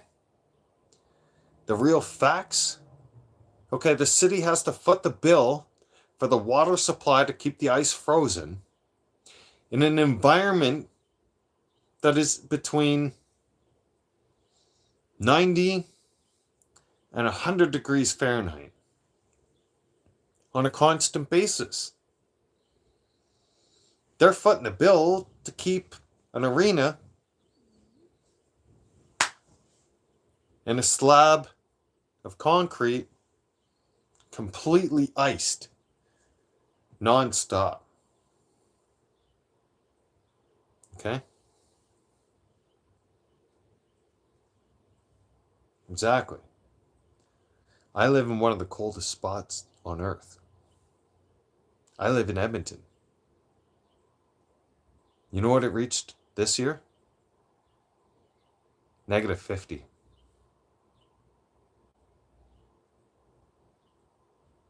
We were the coldest place on Earth this year. You know what usually is the coldest place on Earth? Siberia. Fact check me. Fact check me. Okay? Fact check me. Siberia is the coldest place on Earth. This year, Edmonton, where I live, here in Alberta, we beat the world's coldest record. And we did it for a week straight. We don't need a gold star. We don't need a gold medal. But holy shit. Can you call? Nicholas, I thought it would be Russia. We thought so too. Siberia, Russia, right? We beat them by 2 degrees. 2. We could have beat them by 5, 6. No, we beat them by 2. Two's big enough. I don't know if Siberian is Russia. Fuck, I think it is. I don't fucking know. I don't know off the top of my head. Alma jogging, whatever the fuck it is. See? SAAD says, you know what? We might as well call it the Bermuda Triangle. Yeah. Craziness. It was so damn cold. You could throw a cup of hot water like that. You know what happened to it? Turned into ice crystals. And then just fell to the ground. Yeah. I know, Nicholas. I was joking. Nicholas, I told you guys all before, don't take me seriously. When I joke around, I'm like, I don't know if Siberia is in Russia. Of course it's in Russia. I know it's in Russia. Russia's my neighbor, dude. I'm in Canada. Russia's... Okay. Have you looked at the globe?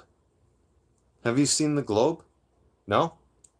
Well, Russia's here and Canada's here in the northern Arctic. Okay? So, Russia is able to invade Canada at any time. Anytime. But we fight them. We hold them back. And I'm just being sarcastic. I didn't know that you... My apologies, Nicholas. I'm not trying to be a dick towards you or anything like that. Right?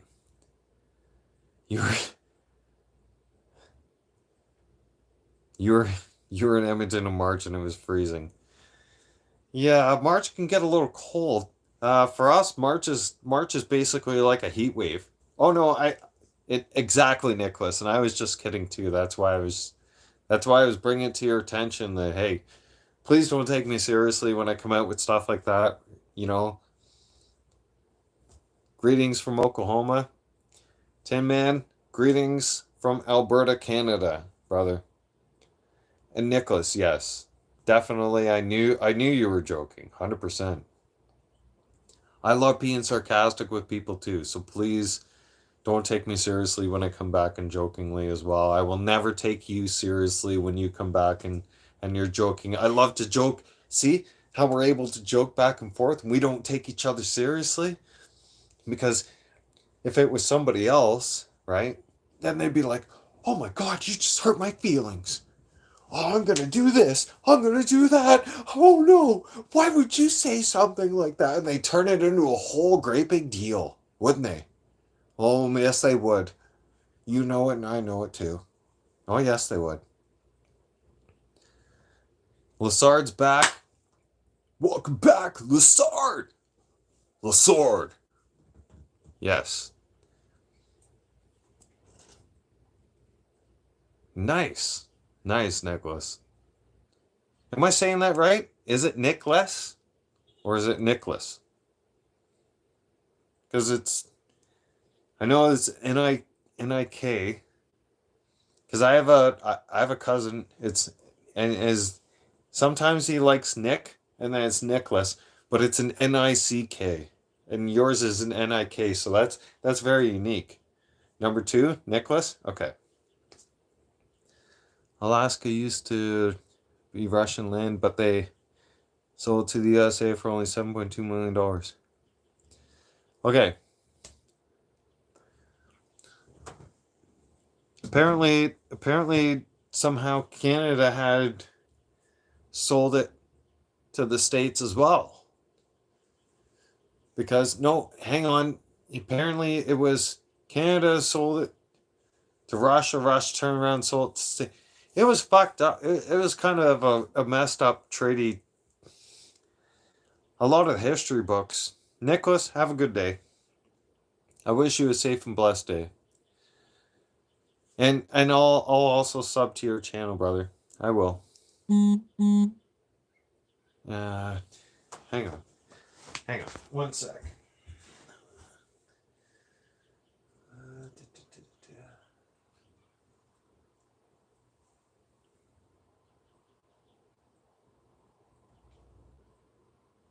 There we go.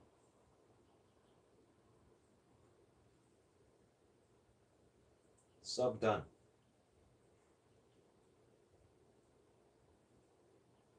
I can see myself on live too.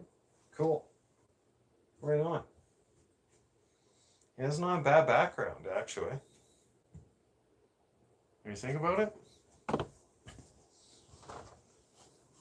it's not too bad of a background. And you're welcome. Oh, thank you guys for all your support. Right? I did go through detox and whatnot. I just today was a special day. I'm treating myself. Today's a day where I'm drinking beer. Today is the only day I'm drinking beer for a while, right? Until probably my birthday now, till the 28th of August. Sam Frank. Oh yeah, right. Okay, thank you for reminding me. One sec. Hang on. One sec. One sec. On my way to do it right now.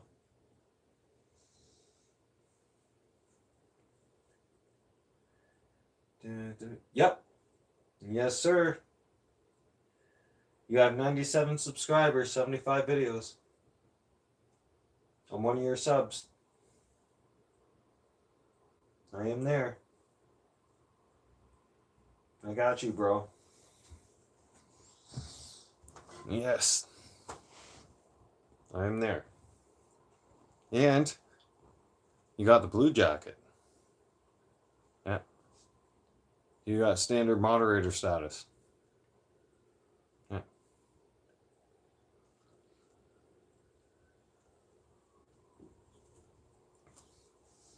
Turned out to be a beautiful sunny day for the rest of the day here in Alberta. We were lucky, we were fortunate enough to get rain yesterday and today. Last year, around this time, we were choked out by wildfire smoke and like heat that was plus 30s. Sampan, I will give you a shout out. Here. I sure you will. Put you out on the computer. I can't because you're not live. I'll give you a shout out. Okay.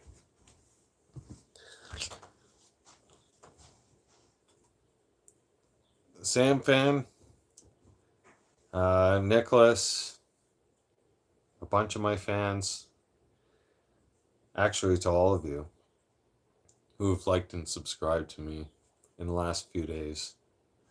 Thank you so much. It means the world to me. And I know you all want to see something again. All right. Let's put Max back on. Yep. Let's get Max back on.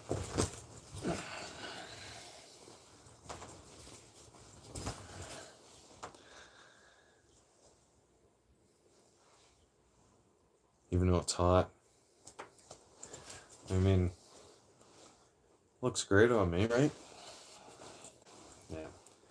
I nicknamed my jacket Max after my husky Max. He passed away many, many years ago. I haven't replaced him ever since he died in a house fire. Very tragic. It was an accident. It was a complete fluke accident. He had died while on vacation at my parents' place.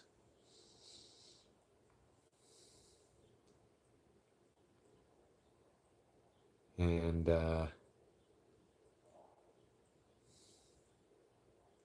you're welcome, Sam. I haven't replaced him since, but I'm going to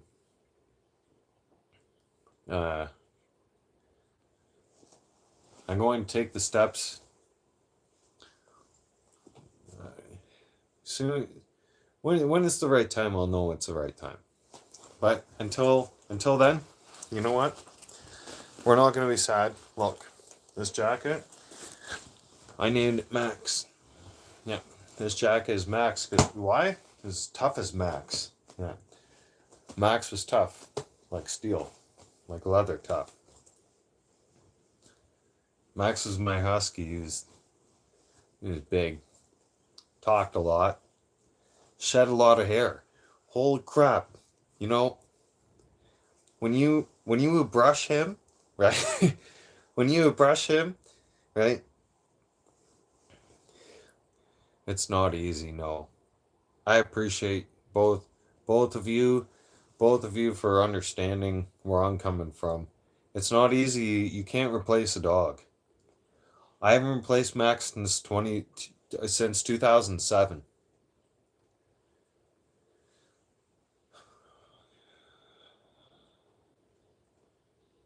17 years now. I've gone without a dog. That pretty much contributed to my alcohol problem too. Yeah. Losing my dog was, I lost my best. I mean, Luke, you are my best friend. Don't get me wrong. When I lost Max, I snapped. I did. They locked me up. I had to get I was arrested. I was arrested on the scene. Yeah. And my brother called me. He calls me up. So here's the scenario. What happened? Let me tell you all what happened. Right? No, no, no, no, no, no, no, no, no, no. You know what? Here. We're gonna get into it because we're into it now. You it sparked it up. It sparked up. It has to be said. All right?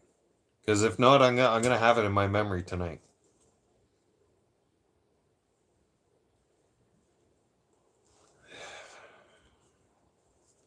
So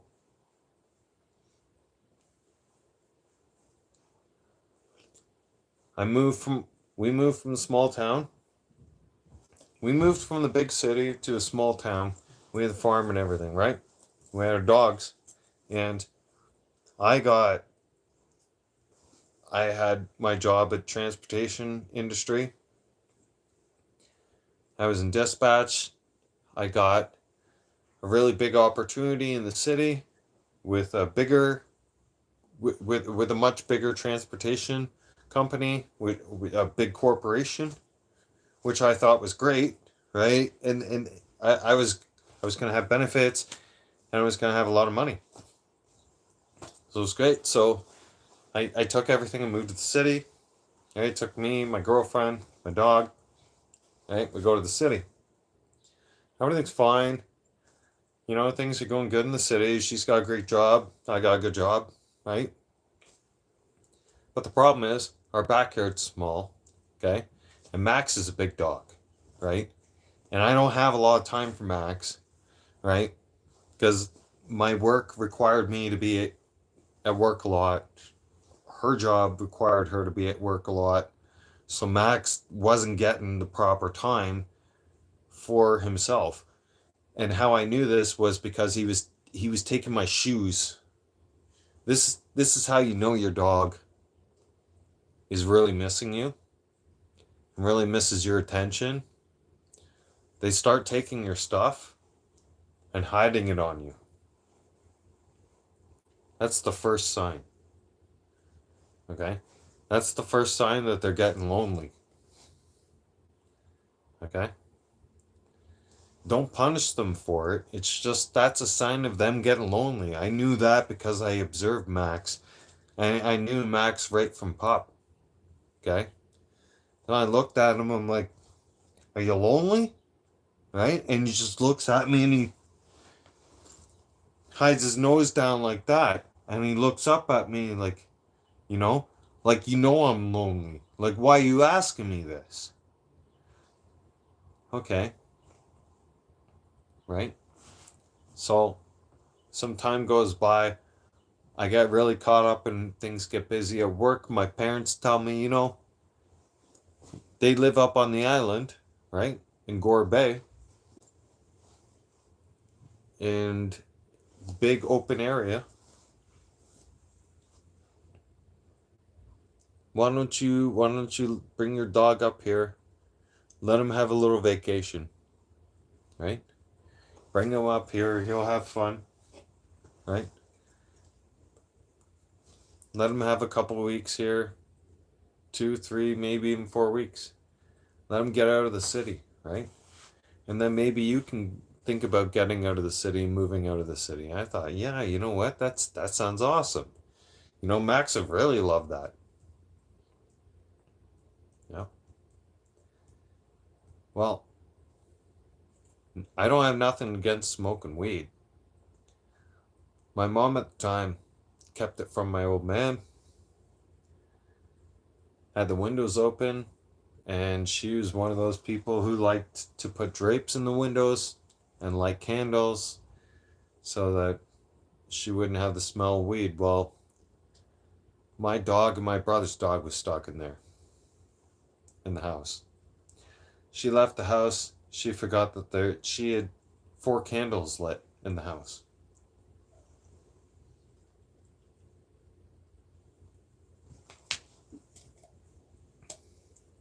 My dog didn't get out. My brother's dog didn't get out. My brother called me.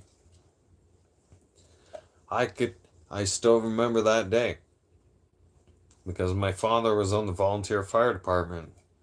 He's captain. My brother's yelling and screaming at me. I'm sorry, I'm sorry, I'm sorry. What are you sorry for? What the fuck is going on? What the fuck? Why do I hear sirens? They're gone. They're all gone. Are you talking about my dog? He's like, yeah, your dog's gone. Click. Instant click.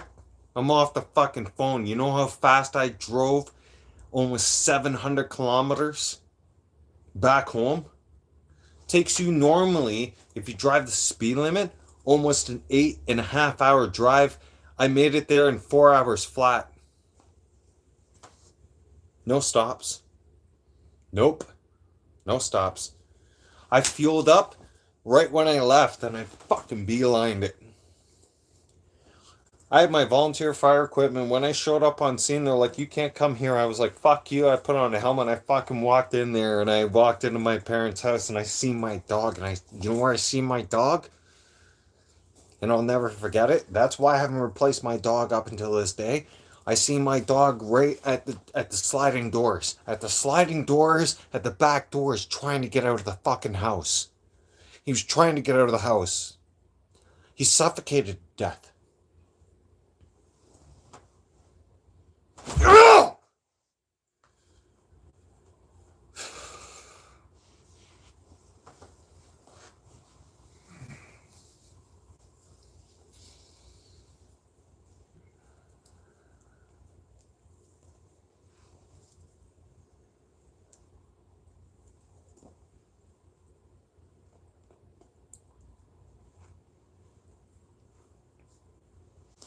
I know that brings out a little emotions in me, but like, holy fuck, man. I'm still gonna get another dog. I'm telling you. When you have a solid person, right? When they love their country, they love their family, they love their animals, they love the people. They're always there for the people. They're always there for the country. I'm sharing things with all of you before I die, because I know eventually one of these days I will pass away, just like any one of you. But I'm not gonna take it to the grave with me without sharing some things. A lot of you share things online, TikTok, this, that, and every other thing, right? So I want to share things too. I want to make sure that I leave behind a legacy to explain my side of the story. Because they had their side of the story, but now when you compare things, now you can actually see where the real line is. Right? And you can see who's solid and who's not solid. I got the scars to prove that they don't.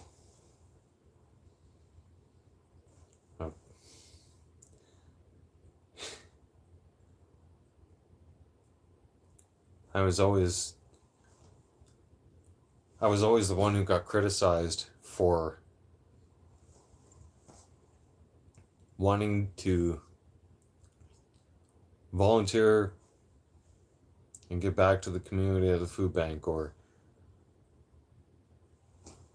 live close by or even in the community that's not the wealthiest, or it's not even close to middle class. It's just your average blue collar folks who are just trying to get by and trying to provide for their families and make good for their children. That's who I wanted to be surrounded by.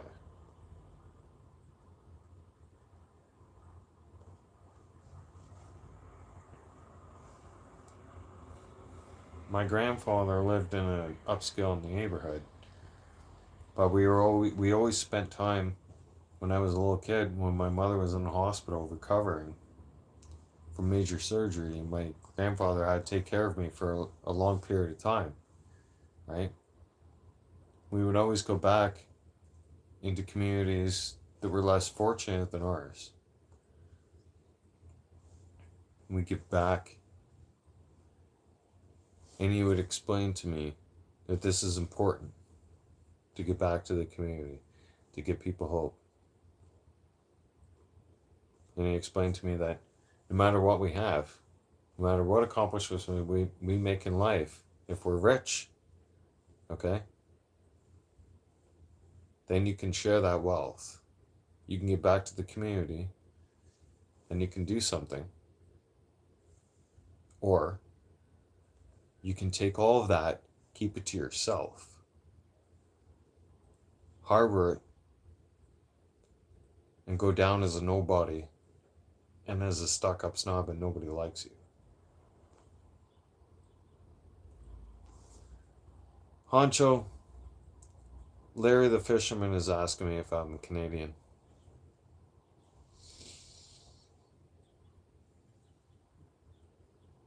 Larry,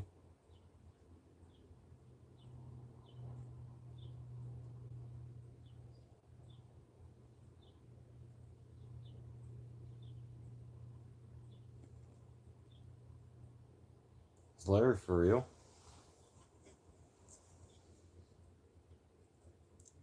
Are you an American? No, I'm just kidding. That's insulting. It was like, are you a Canadian? I don't know. I don't know. Hey, everybody, let's check if Bam Bam's a Canadian. Okay? Hang on a sec. One sec. Hold on. Hold on. Time out. Time out. Hold the phone.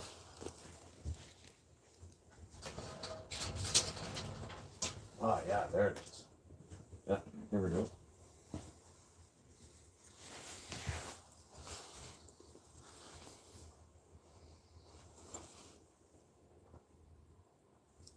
Toronto Maple Leafs hat.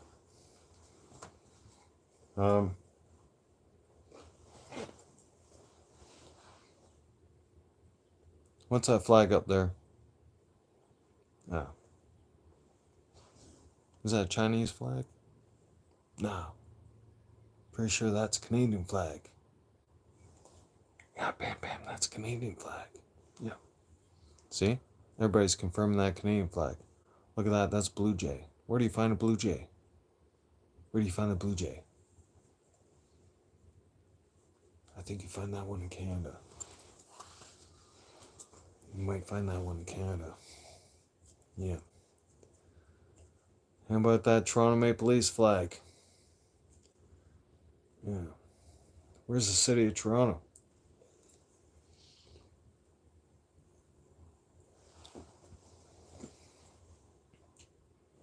I don't know, Bob.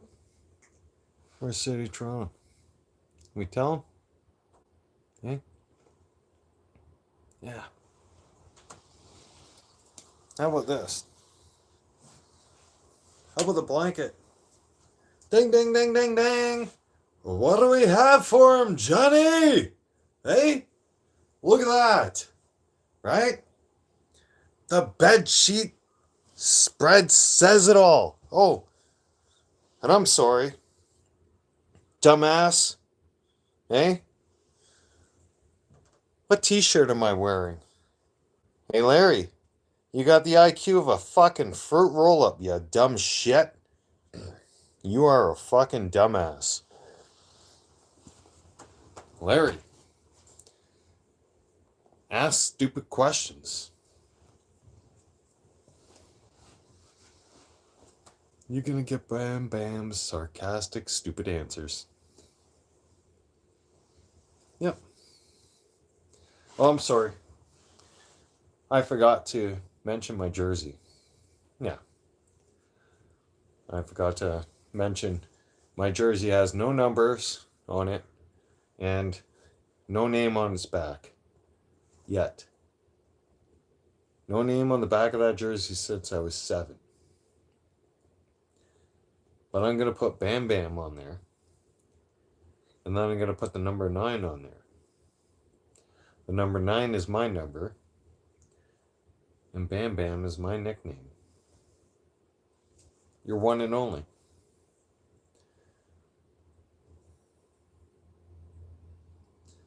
Hockey is life, not just fun. I'll correct you, Larry. Larry Fisherman. How old are you? Hey? How old are you? Just curious. How old are you? Come on. How old are you now? Come on, talk to us. How old are you? All right? You're sitting there telling us hockey's fun. We all know hockey's fun. Okay? You're 78. All right, I'll respect you big time. I respect my elders. Sir? Chances are you likely served in the military, didn't you? Am I wrong or am I right? Were you in the Marines? Or not, or sorry, not the Marines. Did you serve on the seas?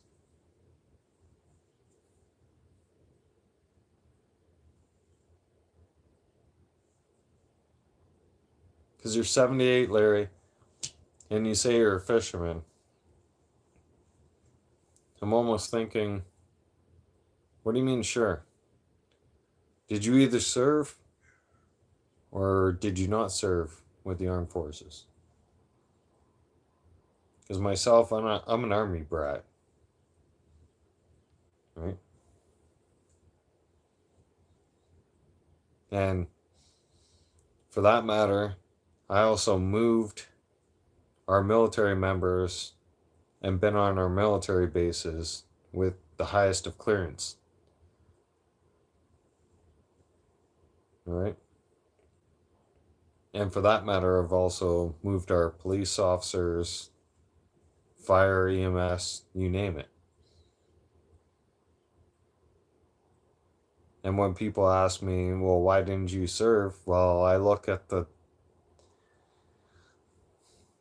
way the whole system is right now, and I'm, no. Mm-mm. If the country called on me to do it, though, if we had to, if it was World War III, which I know we're pretty much at, it's just not getting a. Do I enjoy Austin? Austin which? Austin what? Austin, Texas? Austin Matthews.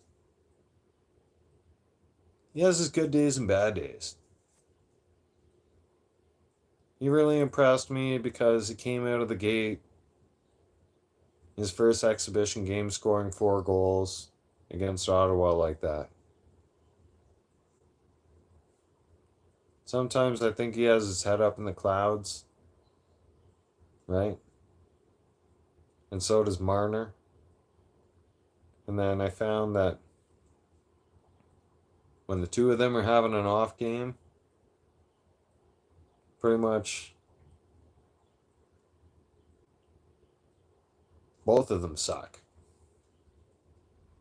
Yeah.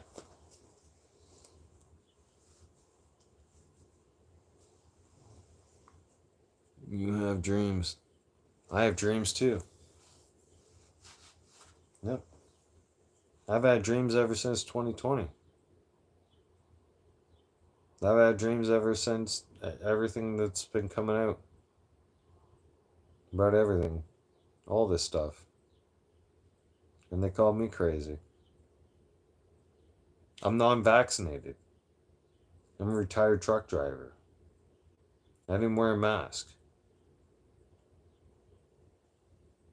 I'm 39 this year. I lost the family. I lost everything. I lost everything in 2020. Yeah. As soon as I refused to get vaccinated, as soon as I refused to wear a mask, she turned around and used that against me and had the cops take me and kidnap me right off my own property. It took me a year and a half to fight for it, too.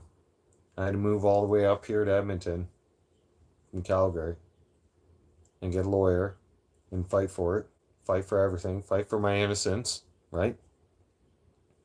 I'm still I'm still in family court right now to go and see my girls. It is basically a circus. To be respectful to the justice system about it, right? And to come across as a respectful individual, uh, you know, as a responsible adult when you're speaking about it, it is literally a circus. That's what it is. That's what I can compare it to right now. It is basically a circus. It's costing me thousands of dollars, and I'm still waiting in lineup, and I still have court dates coming up. Ridiculous. That's why I made a live stream there the other night, telling my girls, listen, like Dad's not giving up on you. Dad has never given up on you. Dad will never ever give up on you girls.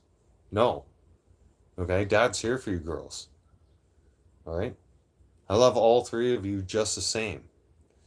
There's not one single one of you that I love more than the other. Okay? And I will, as long as I'm alive, I will keep fighting to see each and every one of you. Whether I'm vaccinated or not. Your mom can't keep using that against me forever. No. And my message to a lot of you dads out there who have had to go through the same thing that I'm going through, and don't you dare give up. That's what they want.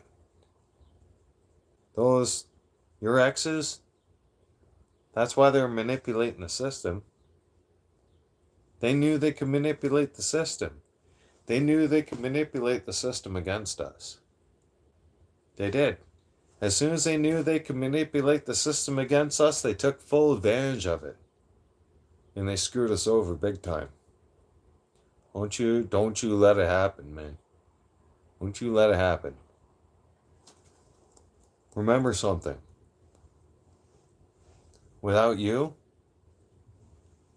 they wouldn't have been able to carry your child. They could have gone to a sperm bank or something. Sure.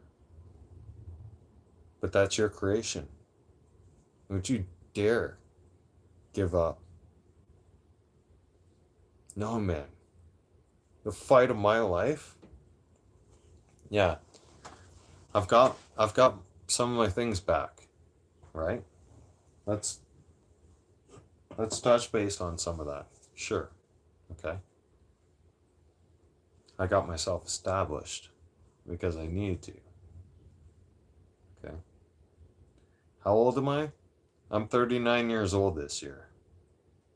All right. And I'll let you guys all know. Okay. I have dreams too. I have dreams of becoming a counselor, an addictions counselor, and to be able to counsel a lot of you and to be able to give you helpful advice in life so that you don't end up getting, number one, abused, number two, taken advantage of, and number three, having your mental health destroyed to the point where you end up getting addicted to a substance that will drag you down and possibly make you homeless or even take your life. That is what I don't want for any of you. No. I may drink some beers from time to time and go through my sobriety, but I'm telling you something right now. I know I can get a control on it. I know what I'm supposed to be doing. Okay? I got it. And I'm going to tell you, it took 3 relationships where I was looking for love. Literally looking. Yes, looking. And most of you are too. You're looking for that void. You're looking to see if you can find that love in your life. You want to find it. You're curious about it. You see it in the movies. You're excited. You're like, oh, I want to fall in love. This is awesome, right?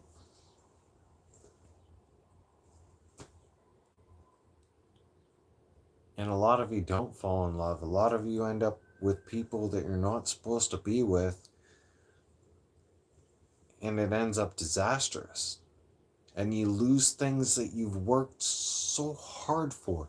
Some of you go into that relationship thinking, you go balls in the wall, right? As men. And you put all your aces in, right? You have the deck stacked.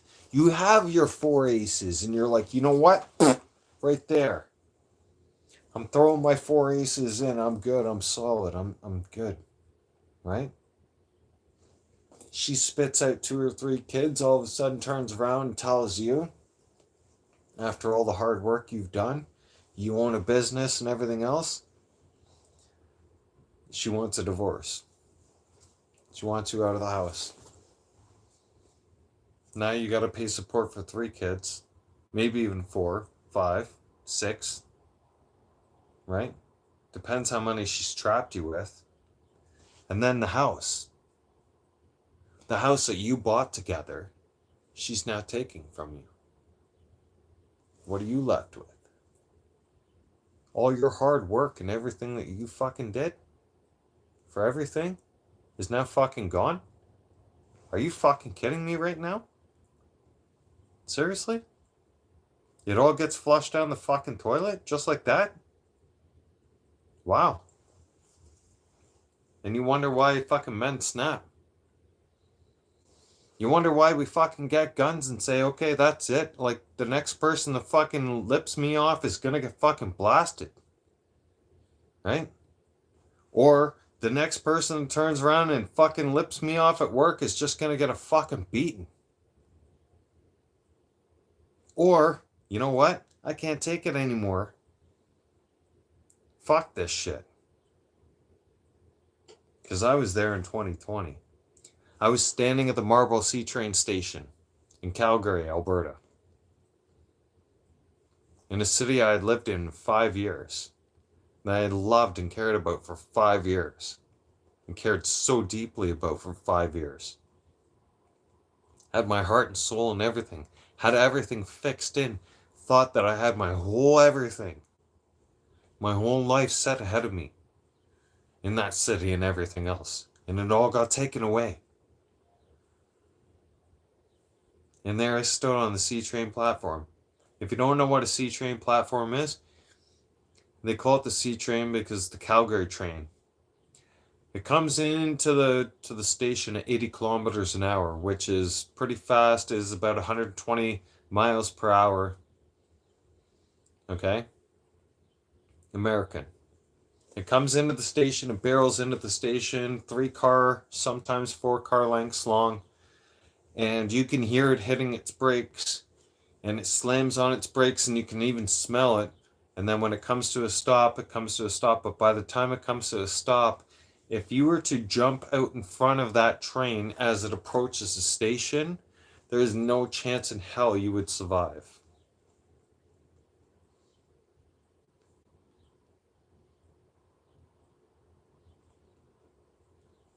So I stood there, timed it, started timing the trains, started timing how fast it takes them to slow down, and I started timing when I should just go and jump out, and it will be the less painless. And if I like hockey, cheerleading is life. The Maple Leafs. Come on. Cheerleading is life. Same thing as I'm going to show everybody else. Right? That sucker. My Maple Leafs blanket. My Maple Leafs hat. One of them anyways. Right? One of these days I'm going to put the Maple Leaf symbol right here. Okay. I'm going to have Bam Bam on the side of this leather jacket, right? And the number 9. I gotta put that on the jersey at some point too. Holy crap, is it hot. Jeez. You love Toronto as well. I've been a Toronto fan. I've been a Leafs fan since I was in diapers. 37 years now and counting. Yeah. Everybody has said, you know, all those cheap shot, you know, jokes at us and whatnot. Like, oh, Leafs suck. Oh, you won the Stanley Cup. You haven't won the Stanley Cup since 1967. And it's like, oh yeah, thanks for the reminder. You know, like I didn't know. No. As a Leafs fan, you know, like I joke with them like that. As soon as they say stuff like that to me, I'm like, you know what? No. You know what? I'm completely clueless. I had no idea that we hadn't won the Stanley Cup since 1967. No. Mind blowing. Boom. Thank you for, you know what? We learn something new every day. Thank you so much. And they look at me and they're like, are you serious? And I'm like, no, I'm not serious. Like, I've known that all along. That's why I wear my Elise stuff. You moron. Move on. Like, I can gullible trick people like that. It's awesome. Like, so what? Some people have said, Did you know the Toronto Maple Leafs didn't win or didn't make the Stanley Cup for 9 whole seasons? Yeah. Uh-huh. Sure did.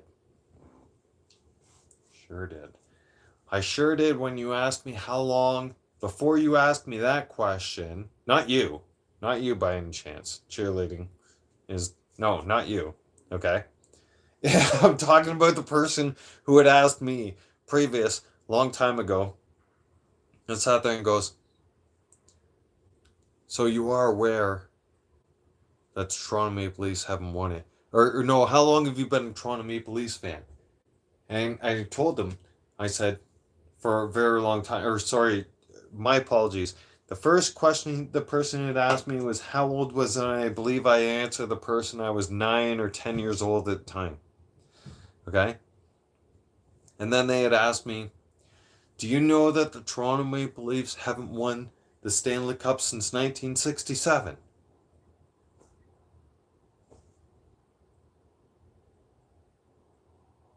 I stared at the person like that. Like, here I am, as a kid, I'm wearing, where's my daughter? Good question. But here I was wearing Toronto Maple Leaf outfit stuff. I'm like, are you kidding me? Really? Like, my grandfather is only a highly decorated fire captain of the city of Toronto. I don't know when the Toronto Maple Leafs last won the Stanley Cup. No.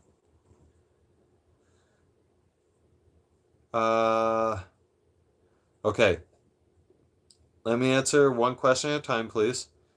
Cheerleading is life. Is the Canadiens my least favorite team? Absolutely. When they were in the Stanley Cup Finals during COVID, I was praying that an American team would win. I hate the Canadiens. Any Leaf fans will tell you that. If I see a Canadian fan in a parking lot, there's going to be a fight started. Oh yeah, I got shit to say. Oh yeah, some things are going to be yelled at. What's next? Braden? Thoughts on Trump? Trump? You have my support, brother. Trump all the way. My thoughts and prayers are with Trump. I knew this was going to happen. You see, the far left Democrat went after. Okay, you want to hear something? Cheerleading is life. Are you still there? Right? Cheerleading is life and Braden. I need your support, both of you. I need to know you're both still here. I got something very important to say. All right? And I'm almost certain that I'm going to have all your support on this. All of you. In Toronto, all right? I don't care if you want to. Let's be clear. Before I express this, let's be clear. If you want to be gay, thank you, cheerleading is life. Please be here. Okay? I know they let Trump get shot. We're going to get to that, Braden. Thank you. But hear me out, please. Both of you. Okay? This has everything to do with Trump as well. Because we're going to tie it all in. Okay? Because it has to do with the Democrats and the liberals. The liberals and the Democrats believe that it's okay for the gay community to have a nudist group be able to rent out a public pool once a month in the greater Toronto area, okay? And you can bring your children. Yeah, you can bring your children up to the age of under 3, as long as they're accompanied by an adult. Okay? If you're 16 and older, you do not have to be accompanied by an adult, and you can swim in this naked environment. Now, it's not open to the public. It's just open to an exclusive group that you have to sign up for. you have to sign up for. Think about that. The last words I said, you have to sign up for, which means these parents are signing their children up to be exposed to adults who are naked, who could be pedophiles or rapists or who the fuck else knows. And they're exposing their children to this. How sick and disgusting is this? This is gross.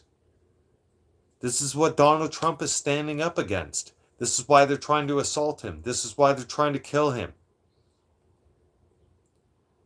Pierre Poilievre is standing up against the same thing. Us conservatives here in Canada, we're standing up against the same thing. The shit is wrong, man. The democratic shit is wrong. The liberal shit is wrong, man. They want to keep this ideology bullshit inside our children's schools, man. I'm a father of 3 girls. To what end does this stop? When does this stop? You know, it's Sunday. It's Sunday. It's the Lord's Day, right? It's the Lord's Day, and here's it at. And Pedro, if you don't shut the fuck up, man, I'm gonna drive my fucking fist so far up your fucking ass, I'll find out where you are and I'll block you off the fucking channel. Run your fucking mouth at me again, motherfucker, and see what happens. Now, here's the thing. You pedophiles out there, you want to skinny dip? You want to skinny dip with fucking children and shit like that? And whatnot? Well, here. I'm showing you my fucking muscles and everything else because I'm going to tell you something right now. Fathers like me, no. I'm nothing. I'm a slightest. I'm just the start, okay? I'm like a little thorn in your side compared to the fathers who are going to come after you, who are going to come for you, who are going to beat you senseless, who are going to fucking follow you and find out where you work, what you do, and that you follow little children, and then they're going to fucking get you, and they're going to drag your ass into a vehicle, and they're going to make you disappear, and they're going to put a bag over your head, and they're going to fucking make you disappear, Pedro. You want to fucking run your mouth at me, motherfucker? I'm from Jane and Finch, motherfucker. I'm from the Jane and Finch area. Pedro, you love Toronto? You should know Toronto. I'm from the Jane and Finch. You want to run? You're a fellow tow truck driver? Then don't run your fucking mouth at me, man. Don't run your fucking mouth at me because I'll fucking come find you. I will fucking run your mouth. I will fucking run your mouth. I will fucking find you. I will fly over there. I will fucking put you on YouTube live stream. I will fucking run your ass. I will run your name into the fucking ground, man. You want to run your fucking mouth at me? I swear to God, I'll find out where the fuck you are in Toronto, dude. And I will fucking come over there with my fucking guys and I will fucking put you on live stream. We'll see how big of a fucking mouth you have, motherfucker. You better shut your fucking mouth. You better stop running your fucking mouth at me, Pedro. You don't know who the fuck I am. I'm Toronto, dude. I'm fucking T-Dot right to the fucking core. I was born there, motherfucker. I was born Scarborough General. You better shut the fuck up. I'm from Jane and Finch. You better shut your fucking mouth, man. You run your fucking mouth. You know. You're from Toronto. You better zip your fucking mouth quick times. You know I'm running my fucking mouth. I can get off this fucking live stream. I can make a couple phone calls, man, and I can fucking have you dealt with. I'll fucking come there and I'll personally deal with you myself. And you won't even know when I fucking come and do it either. You want to run your fucking mouth at me, man. Don't ever run your fucking mouth at me on my fucking live stream ever again or ever on my fucking channel. You're gonna fucking get tuned up. You understand? Old man.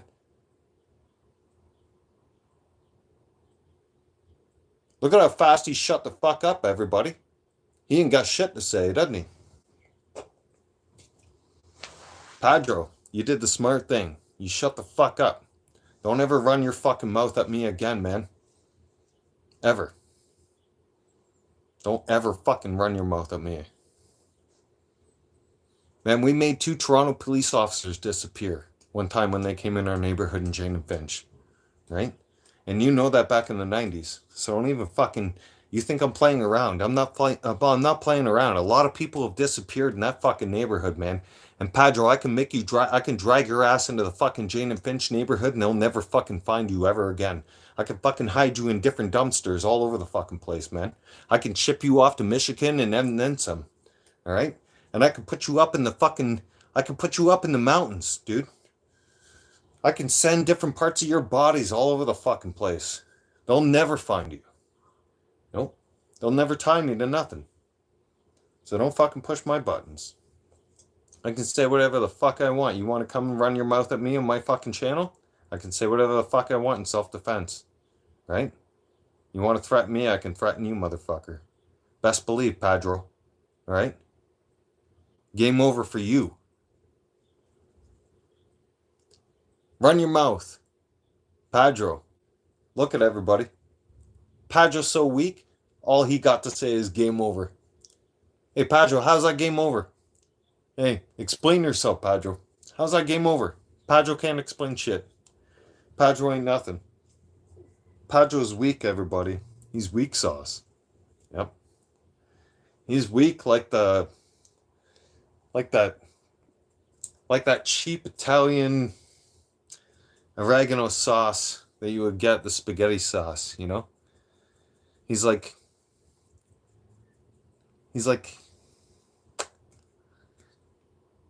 man, he doesn't even have a backbone. He's probably one of these guys that looks at his nails like this one. I'm not gay, but a real man looks at his nails like this. Right? What's going on? Padro. Especially with a name like Padro. Padro's Bandit. Padro. Do you like my nails, guys? Do you like my nails? My name is Padro. My name is Padro. Do you like my nails? My name is Padro. My name is Padro. You need to like my nails. You need to like my skin. Because my name is Padro. My name is Padro. You need to respect me. I mean be a gay. Because I'm a Padro. Did I pull that off pretty good? I think that's a 10 out of 10. That deserves an Emmy right there. Yeah. Hollywood, come on. Ring, ring, ring. You know? Spielberg, what's going on? You know? I just pretty much labeled off Padro right there. Yeah. Padro, did I embarrass you? Or did I hurt your feelings? Padro crossed the border illegally. Yep. And tore up his papers on the other side. Yep. Padro got no balls. Mm-mm. Mm. Well, we got a job for Padro. And we can put him in his farmer's fields. Padro, you can go pick strawberries. Or oranges. Oh, you're in California. Oh, yeah. We can put him in the orange field. Fuck. Right? Have I been in America? White banana? Of course I have. I have tons of American friends. I cross the border illegally all the time. Just like the Mexicans. Oh, you set yourself up for that one. Big time. Right? I mean, I can cross the border illegally just as fast as the Mexicans can. Oh yeah. Especially on Taco Tuesday. Right? Or am I just the same? Well, I'm Canadian. I mean, so they welcome me in with open arms. Right?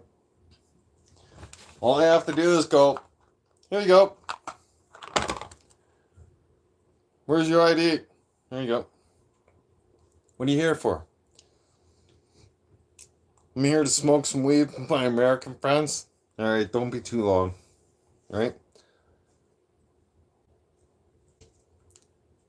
Our Border Patrol agents don't give a rat's ass.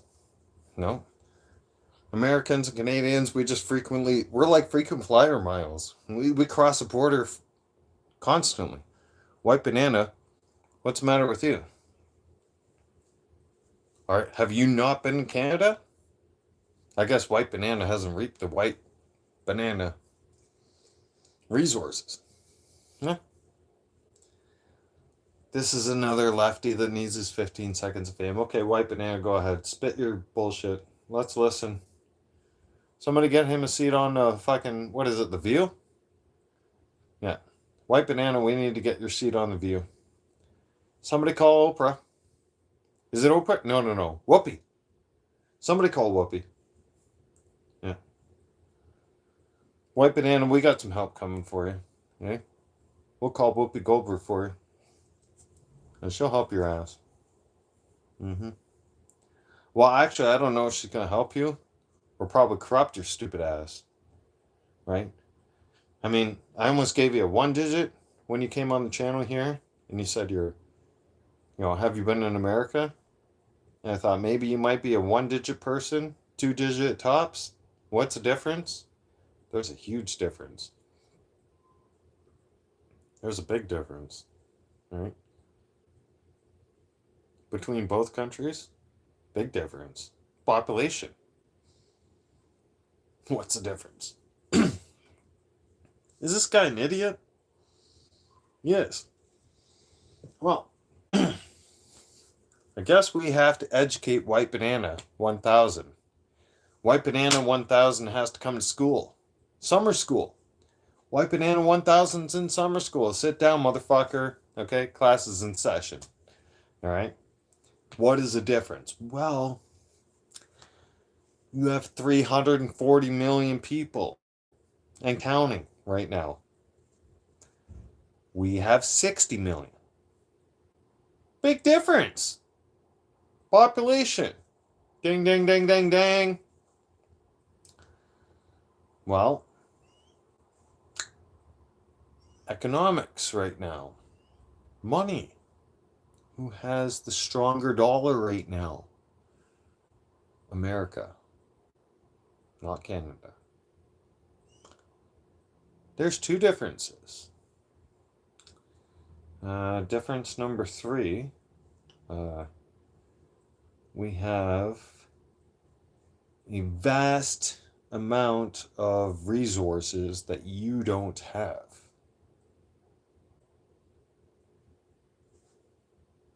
That's number 3. I could be here all day, but I'm not going to. I'm not going to waste my time educating you because you could turn around and educate yourself by looking it up on Google, or, you could get your stupid ass to a library and fucking read something because your hillbilly parents didn't fucking teach you where the fuck. It's not my fucking fault that your White Banana fucking 1000 is stupid as fuck. Do we have to go on? Because we could, but we're not going to. I mean, we just gave you some basic facts. Some nice basic facts. I mean, if you were keeping up with current events, you would know. But no, you had to come on the channel and run your mouth. Yeah, like a dumbass. I know. I'm too straightforward. Pedro, bye. No one's going to miss you. Have yourself a safe and blessed Sunday, though. And a safe and blessed week. But no one's going to miss you. You had your 15 seconds of fame, but there you go. Good for you. Like, who gives a shit? Think I give a fuck? No. I think it's funny that a lot of people think I give a fuck. Yeah. I have this set up. I set this up, my whole background. A lot of people have professional setups. Well, I don't have a professional setup yet. And I'm certainly not a professional journalist or not a professional influencer yet. Right?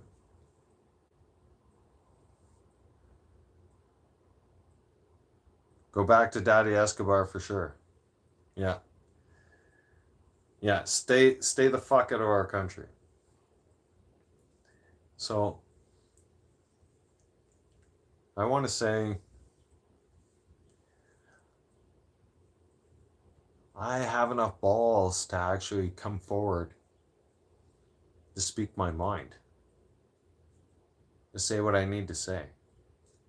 I don't have any sponsors. I don't have anything else. I lost everything in my life in the last 4 years, right?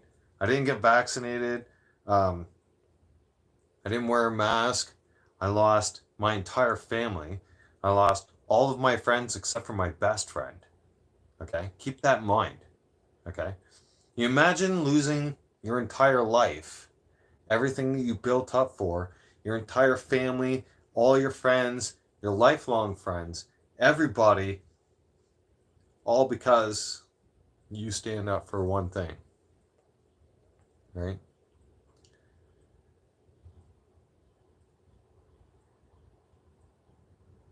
Braden's right. Braden can read people like an open book. Yeah, he's a true hardcore American. You can't beat people like us. You really can't.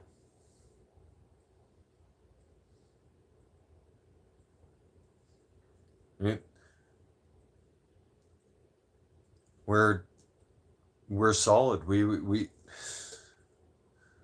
and here we are. We still have each other now in a broken system, in a broken healthcare system. That's why I feel it is on my duty, even though I'm on disability. You guys want to know what happened to me real quick? You do know I was attacked, right? You do know I almost got killed. Yeah. I was minding my own business. Real quick. Real quick. I'll tell you all real quick, real fast. I was minding my own damn business. Perfectly normal like all of you. Okay? I had perfect use of my whole entire body, okay? Riding my bike, wearing my headphones. Okay? And these cowards drove up behind me because I wasn't wearing a mask and hit me from behind in plaza. And then beat on me because I wasn't wearing a mask. Because everybody else was wearing a mask, but I was the only one in the plaza. I was the only one. Literally the only one. The only one who refused to wear a mask. And they beat on me. These two cowards continued to beat on me and beat on me. And as soon as I tried to get up, they smashed my hands. They stomped on my hands. They stomped on my head. I have a piece of my head that's missing. Okay? And then finally people stopped them and said, enough is enough. That's enough. Stop. You shouldn't do that. Right? And then there was other people that was calling 911. Right? And these assholes, when driving out in a pickup truck, right, in a white Dodge Dakota, okay, and they were driving past the police officer that was filling up gas that just got the call. He had two choices. He had two choices. He had his first choice, go and chase them right now, right, and make sure that they don't get away with what they just did to me, okay. But number two, 911 dispatch told him that I was bleeding out on the side, on pavement. I was bleeding out. Bleeding out means I'm bleeding, I can die. I need immediate assistance. Right? He made the smart choice. He came to me, he saved my life. I owe my life to that officer. He knows that. He knows I gave him that gratitude. I still give him that gratitude to this day. He saved my life. He escorted me to the hospital. He stayed with me at the hospital. Right? That was standing up for our rights and freedoms. And did you think that after all that had happened to me, that I would let it discourage me to make me want to get a vaccine or put a mask on? No, absolutely not. I stayed in the fight. Here I am now, still in the fight.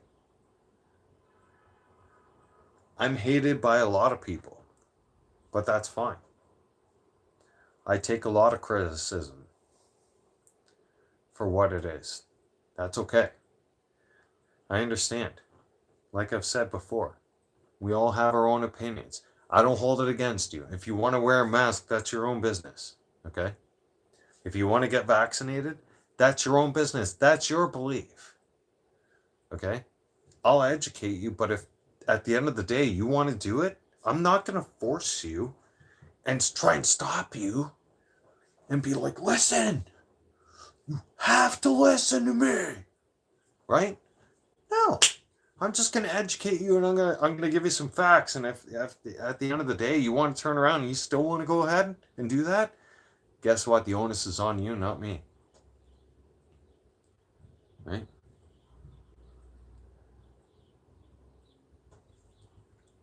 But the fact is you're now seeing, especially after the attempted assassination on Trump, you're now seeing that most of the conservative people like myself, we're all the ones that make common sense. We're all the ones that have been here since the beginning, trying to alert everybody from all of this, trying to stop all this madness.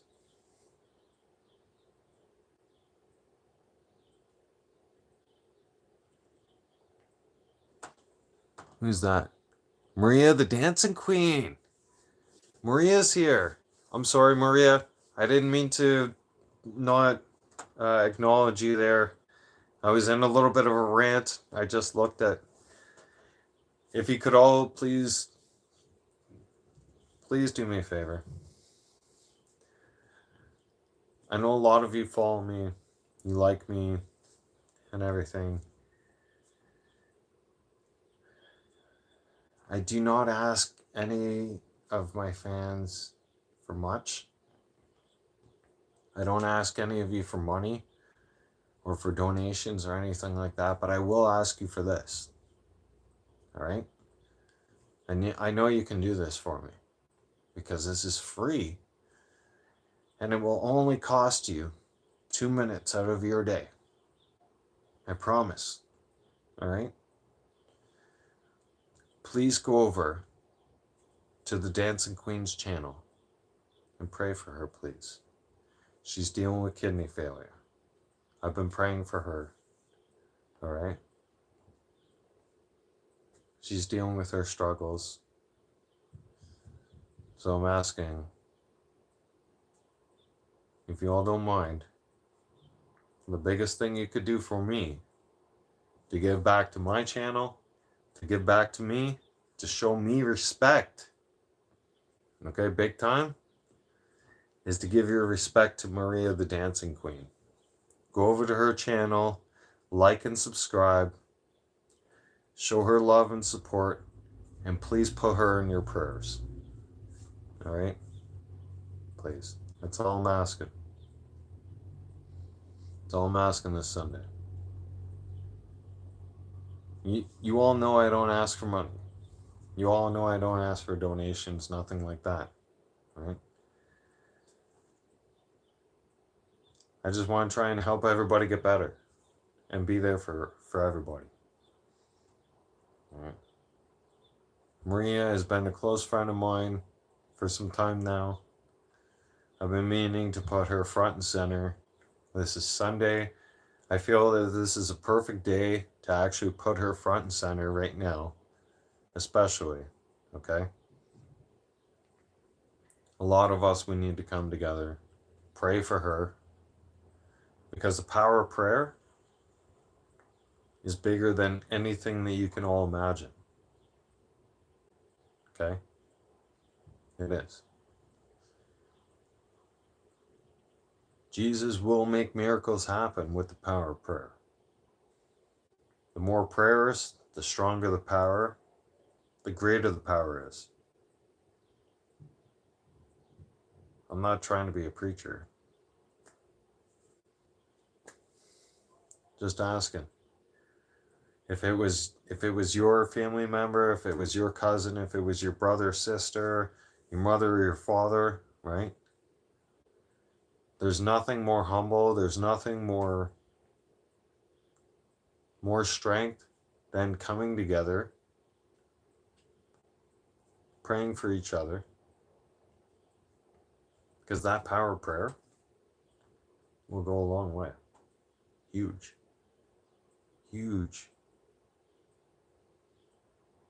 More than your donations of money or anything like that. Yeah. I mean, donating and helping out that way does help, right? But the power of prayer, sitting there praying always, including those in your prayer that need it the most, it will help. God's listening. Always.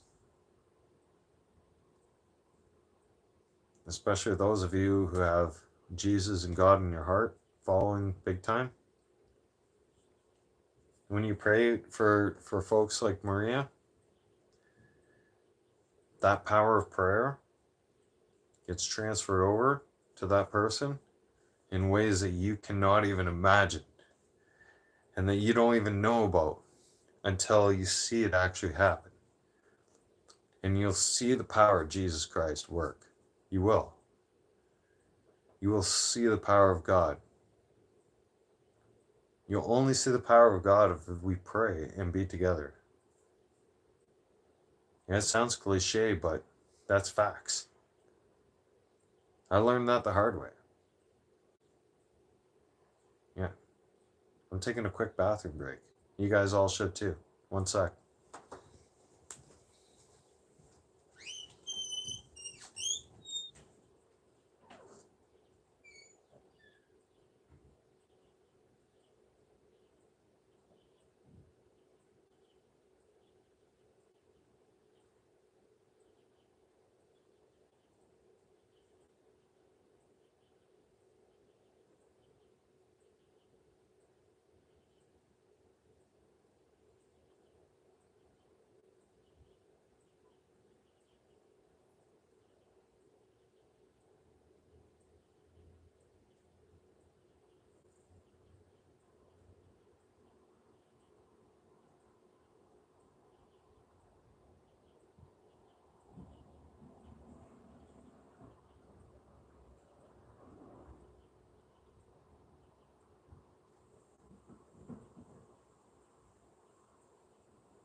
I'm back, everybody.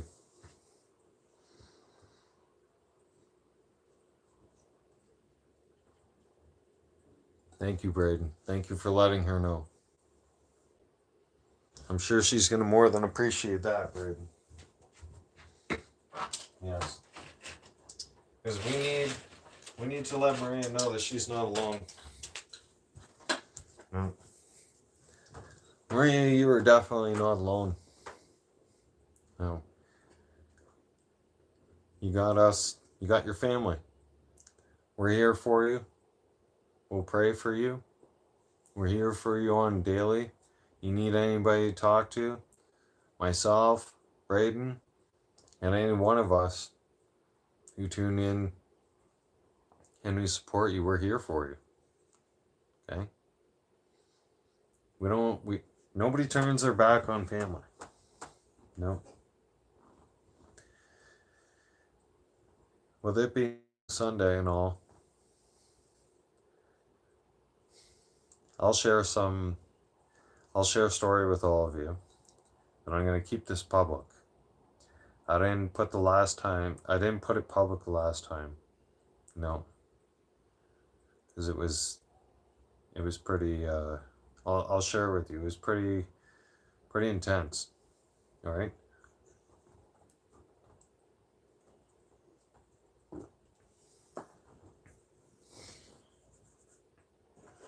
So, as I'm drinking beers too. It's on a Sunday. All right. I'm treating myself for one day. When I was coming home, it wasn't on a Sunday, by the way. I was coming home from the beer store, and I see this homeless guy. He's got a little setup happening. Okay, I'm not gonna make this a long story. And I got some change in my pocket. I've always given back to the community. I don't feel obligated that I'm not telling you guys you should be obligated to give back to the homeless. But I mean, I had some change in my pocket. I knew I didn't need it. I knew this person needed it more than me. I had to plug the phone in because it's dying. So, before I quit this,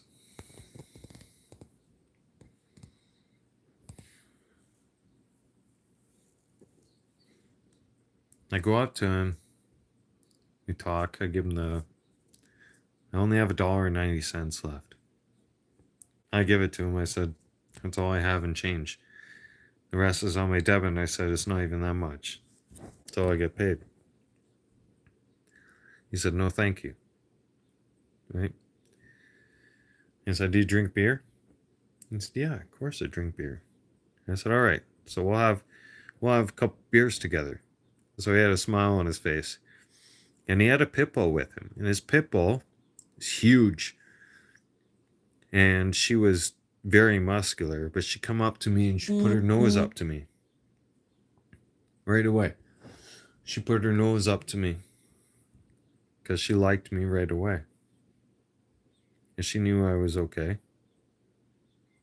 So him and I, we had a couple of beers together. We're shooting it, blah, blah, blah. And I tell him, we get talking about God and whatnot. I told him I have Jesus in my heart, right? God's in my heart every day. I'm always praying. I said I wear my rosary everywhere I go. And I'm always wearing my rosary except for when I sleep at night. And Leo, I wouldn't know on that one. I'll answer you that one after. The scary thing is, what I want to get at, I want to tell all of you, all right? Here's the thing. You can believe me if you don't want to believe me. But some of you Christians who have come across an angel before in your life, and Jesus has brought out angels in the human form, and you know what I'm talking about. Myself and that man, he's an angel. He didn't tell me his name. He asked me my name, but I forgot to ask him his name. I completely forgot because I was just so overwhelmed with the joys of being able to talk to this human being and just being in their presence and just listening to everything that they were saying. Okay? And they were glad that somebody was actually talking to them and listening to them. Okay? I go to walk away and I tell him to have a good day. Right? And he says, hold on, wait a second. Jesus wants you to have something.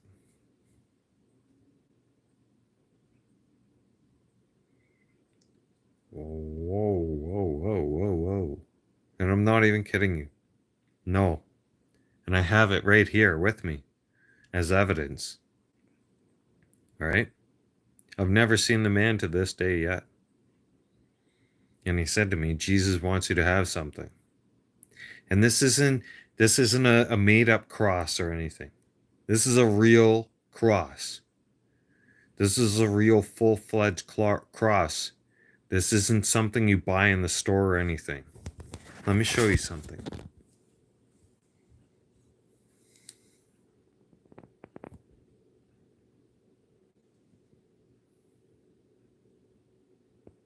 He gave me this. This is the full cross. Look at the size of it. My head, and it goes down almost to my heart.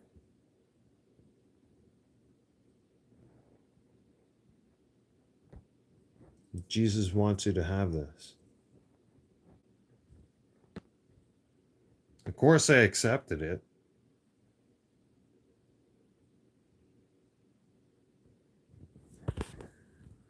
I was completely shocked. I didn't know what the hell to do.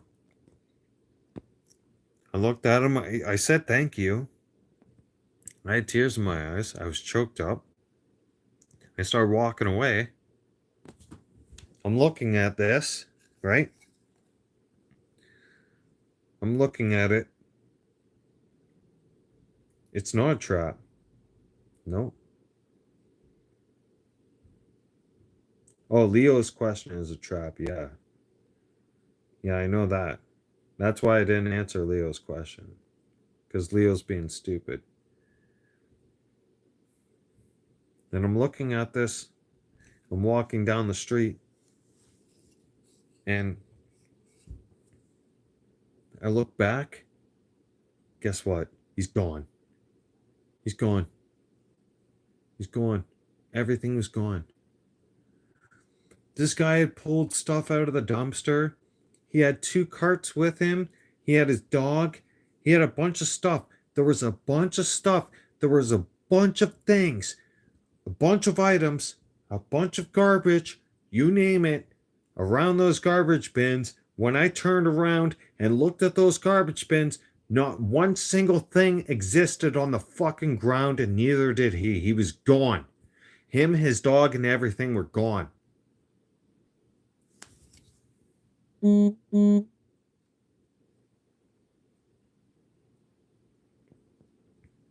he gave me this. He said, Jesus wants you to have this.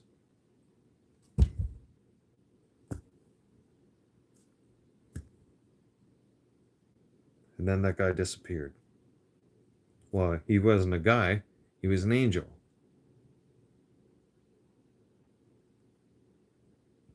And no, I don't, Braden.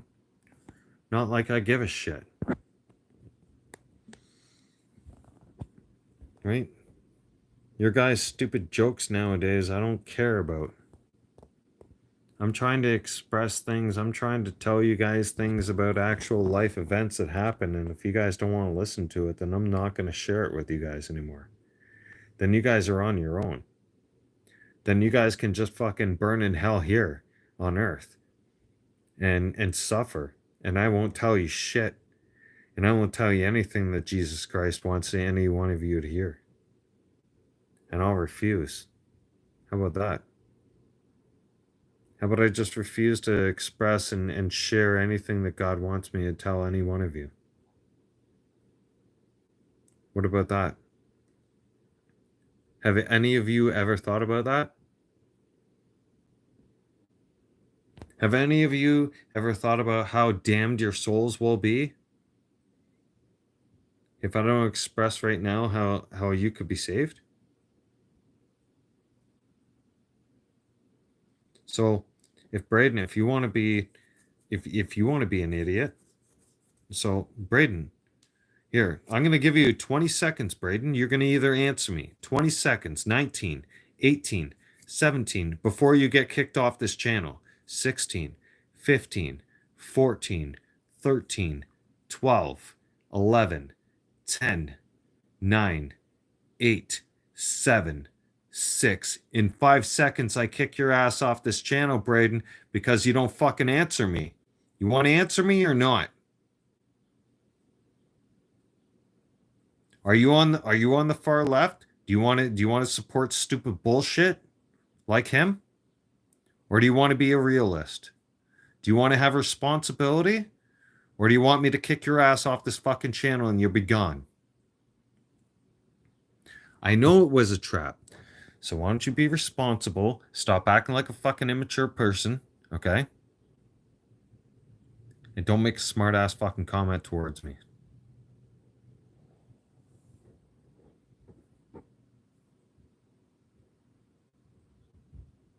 You can warn me all you want. I know you're not being a smart ass. I know. I can read into you, dude. I know when you're not. I know when people are being a smart ass towards me, and I know when your guys aren't. Don't fucking don't try. You don't have to warn me. I can see. I can read into his bullshit. I can read into those far left people. Those far left people, I've been reading into their bullshit ever since 2020. I had to go against them in the Freedom Convoy. It's funny how Justina Trudeau turns around and invokes the Emergency Act against us. Right? Against us truck drivers and against the people who stood up for our rights and freedoms. But terrorists can turn around and fly terrorist flags on our country and, destroy monuments, our historic monuments, and cause chaos in our streets, but that's politically okay. I say we go into the streets and beat those fucking people. Let's go into the streets as Canadian citizens. We've had enough. Justina Trudeau's not doing his job. Justina Trudeau's not doing his job, so it's on us to us Canadian citizens. The badges aren't doing their jobs, the police aren't doing their jobs, so it's on us as Canadian citizens. Get your baseball bats, load your guns, get your hockey sticks. These Palestinian protesters, they want to protest on our streets, they want to protest on our soil, they are invading our country. It is on us. It is our responsibility. We have the right to turn around and we are allowed to violently kick them off our soil. We are allowed to go up and cause violence with them. They are violently intruding on our soil. They are violently intruding on our soil. The immigrants, the East Indian immigrants, the Palestinian immigrants, they are immigrants. They are intruding on our soil. They are intruding on our soil. Braden, get the fuck out of our channel. Braden, you are a goof. See ya. Braden's a goof. Braden will never be back on this channel. Palestinian protesters, you need to go. Palestinian protesters, and calling on all you Canadians and all you Americans. Let's go burn these Palestinian protest encampments to the ground. They are intruding on our soil. I'm live right now. I'm telling all of you right now, let's go global. Let's put me global. Let's put me worldwide. Let's make me go viral. I don't care. I will speak to the whole entire world. Let my message be heard to the entire world. We need to act on these encampments. They are intruding on our soil. This is our soil. Let me educate all of you American and Canadian citizens. We pay taxes. We are citizens. We were born here. This is our country. We have foreign entities on our soil committing domestic terrorism on our soil. We have the right to assault them, shoot them, kill them in the street. Shoot and kill them in the street if you have to. Go up to their encampments, light their encampments on fire, and start opening fire on them. Take your assault rifles, lock and load, get your body armor, and take the fight to the streets. They want to bring the fight on our soil, fine. Let's take the fight to them. Let's take the fight. They want to start a fight on our soil? Fine. Let's start a fight.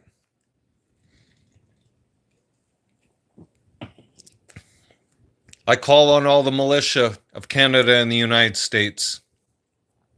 I call on all the militia army of Canada and the United States. I'll be your leader. I'll fight side by side with you, brothers and sisters. I call on all of you. This is our country. This is our time. This is time for civil war. We are not going to tolerate this any longer. They want to chant genocide in our streets. They want to chant genocide towards our Jews.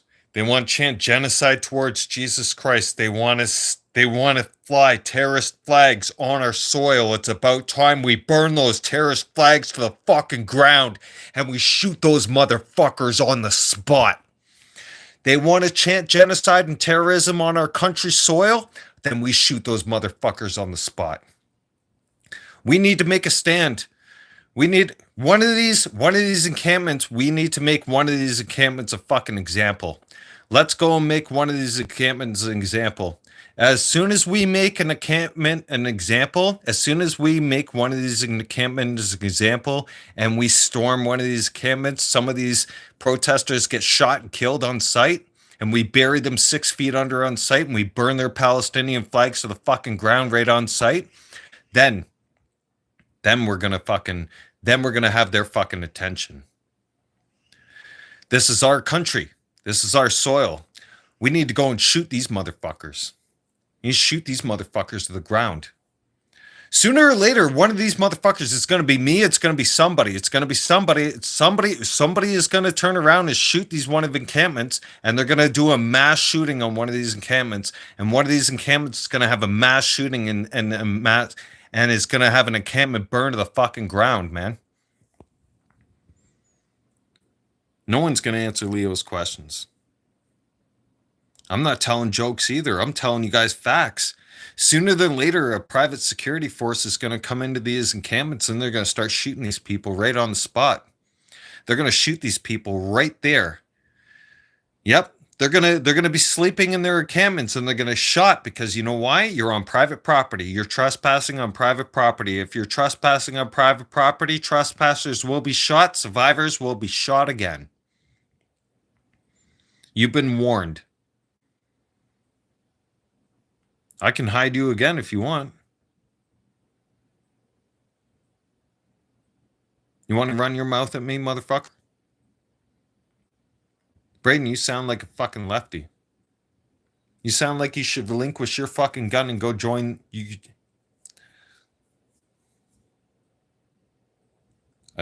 You realize the joke and made sure you knew it. What joke is that, Braden? Oh, wow. Oh, we got another 15. Oh, hang on. We got another lefty here, everybody. Go ahead. Go ahead, Braden. Go ahead, Braden Kane. Another lefty here. Braden Kane, another goof. Another Democratic goof. Go ahead, spit your facts. Go ahead. What about that joke? What about your face? You're a joke.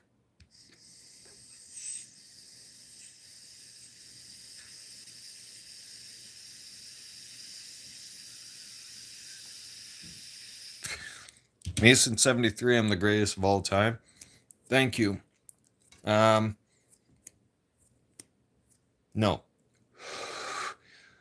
Donald Trump, Pierre Poilievre. There's a few others. I might be on the list. I think I'm on the list. Yeah, I'm definitely on the list. I'm on the list, but I'm definitely not the greatest of all time. No. But I'm definitely on the list of the greatest of all times of Republicans and conservatives that actually speak out for our rights and freedoms and that doesn't give in to the weak ideology bullshit. Yeah, you're welcome.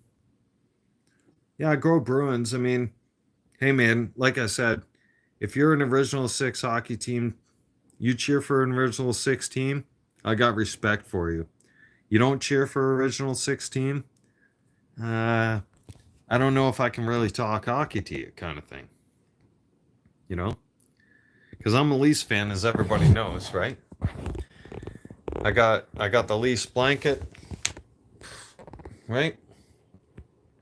I got Leafs jersey. I got fucking Leafs everything. Right?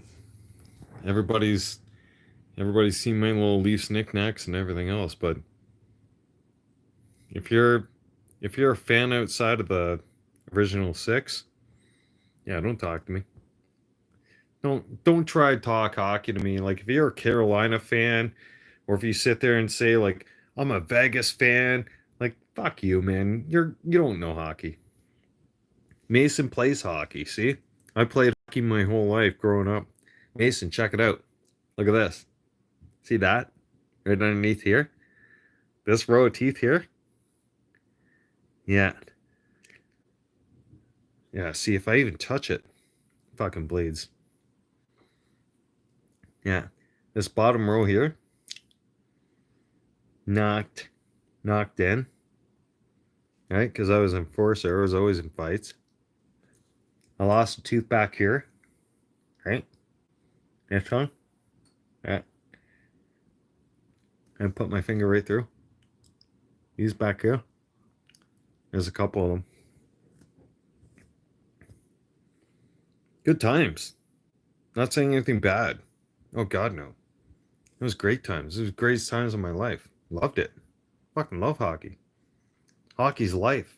Eat, sleep, breathe hockey.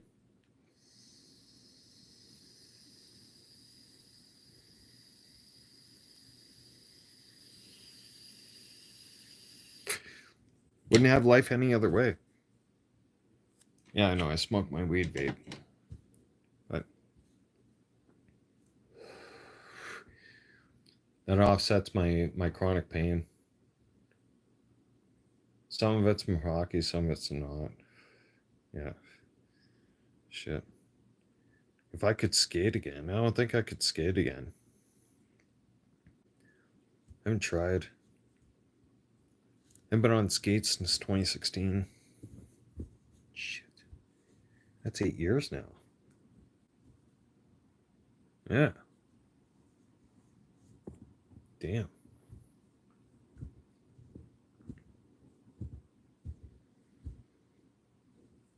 Adolf Hitler, you get the fuck off my channel. See ya. Fucking you say anything about Jews or Christians or anything like that? Fucking get the fuck out of here. You don't believe in Jesus? You don't believe in God? Well, fuck, that's your problem. But you don't have to come on my channel and say anything about it. As soon as you come on my channel and say something about it, I'm gonna ban you for life. You'll never get fucking back on the channel to say anything ever again. No. Nada. Never.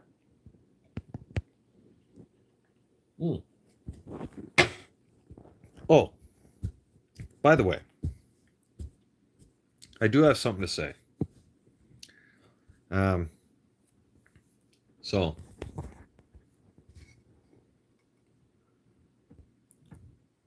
Jesus gave me this one. Remember? Yeah. Okay. Just as long as we're all on the same page for that one. So I have a very important message for some people in Toronto. Listen up, Toronto. Listen up, City of Toronto. Okay? Listen up very good. The whole entire city of Toronto. Listen up. Listen. It's Bam Bam. To you two little shitheads that decided to shoot up an all-girls Jewish school? Yeah. I know who you are. Mm-hmm. I know who you are. I know who your family is.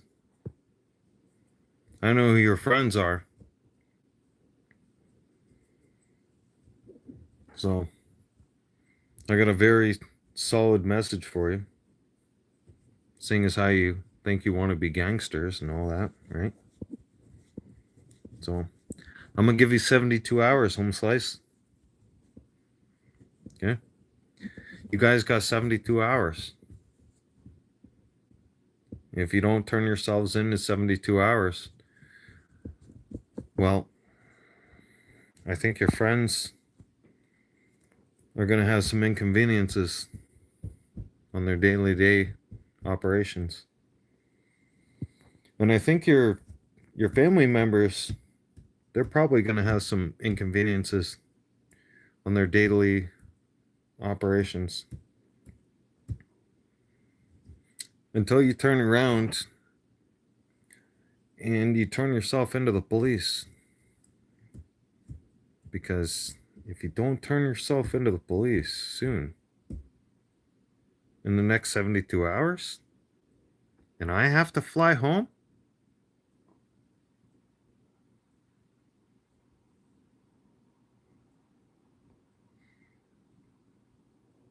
obviously the two of you don't know Toronto. And you don't know who I am, and you don't know my name, and you don't know my reputation. You should ask around. So you got 72 hours. Because in 72 hours, I'll come find you. And if I find you, you'll wish to God Metro Police came and found you. Because I won't be so nice. I won't be nice to you at all. Matter of fact, I'll advise everybody, if I find you, me and my guys will tell everybody who is around you to leave the area and do not even call 911 or the same thing will happen to you. And then I'll get to do whatever the fuck I want to you.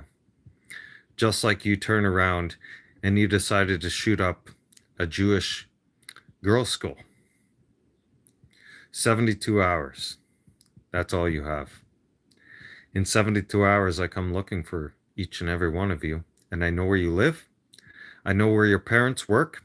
I know where your brothers and sisters go to school. I know where your cousins go to school. I know where your families eat, sleep, and breathe. Do yourselves a favor. Turn yourselves in, or you will suffer the consequences. You have 72 hours, and mark my words, we will do the countdown right from now. It is 9:16 p.m. Eastern Standard Time in Ontario, Sunday, July 14th. Time. You have until Wednesday, July 17th at 9:17 p.m. At that time, the deadline ends.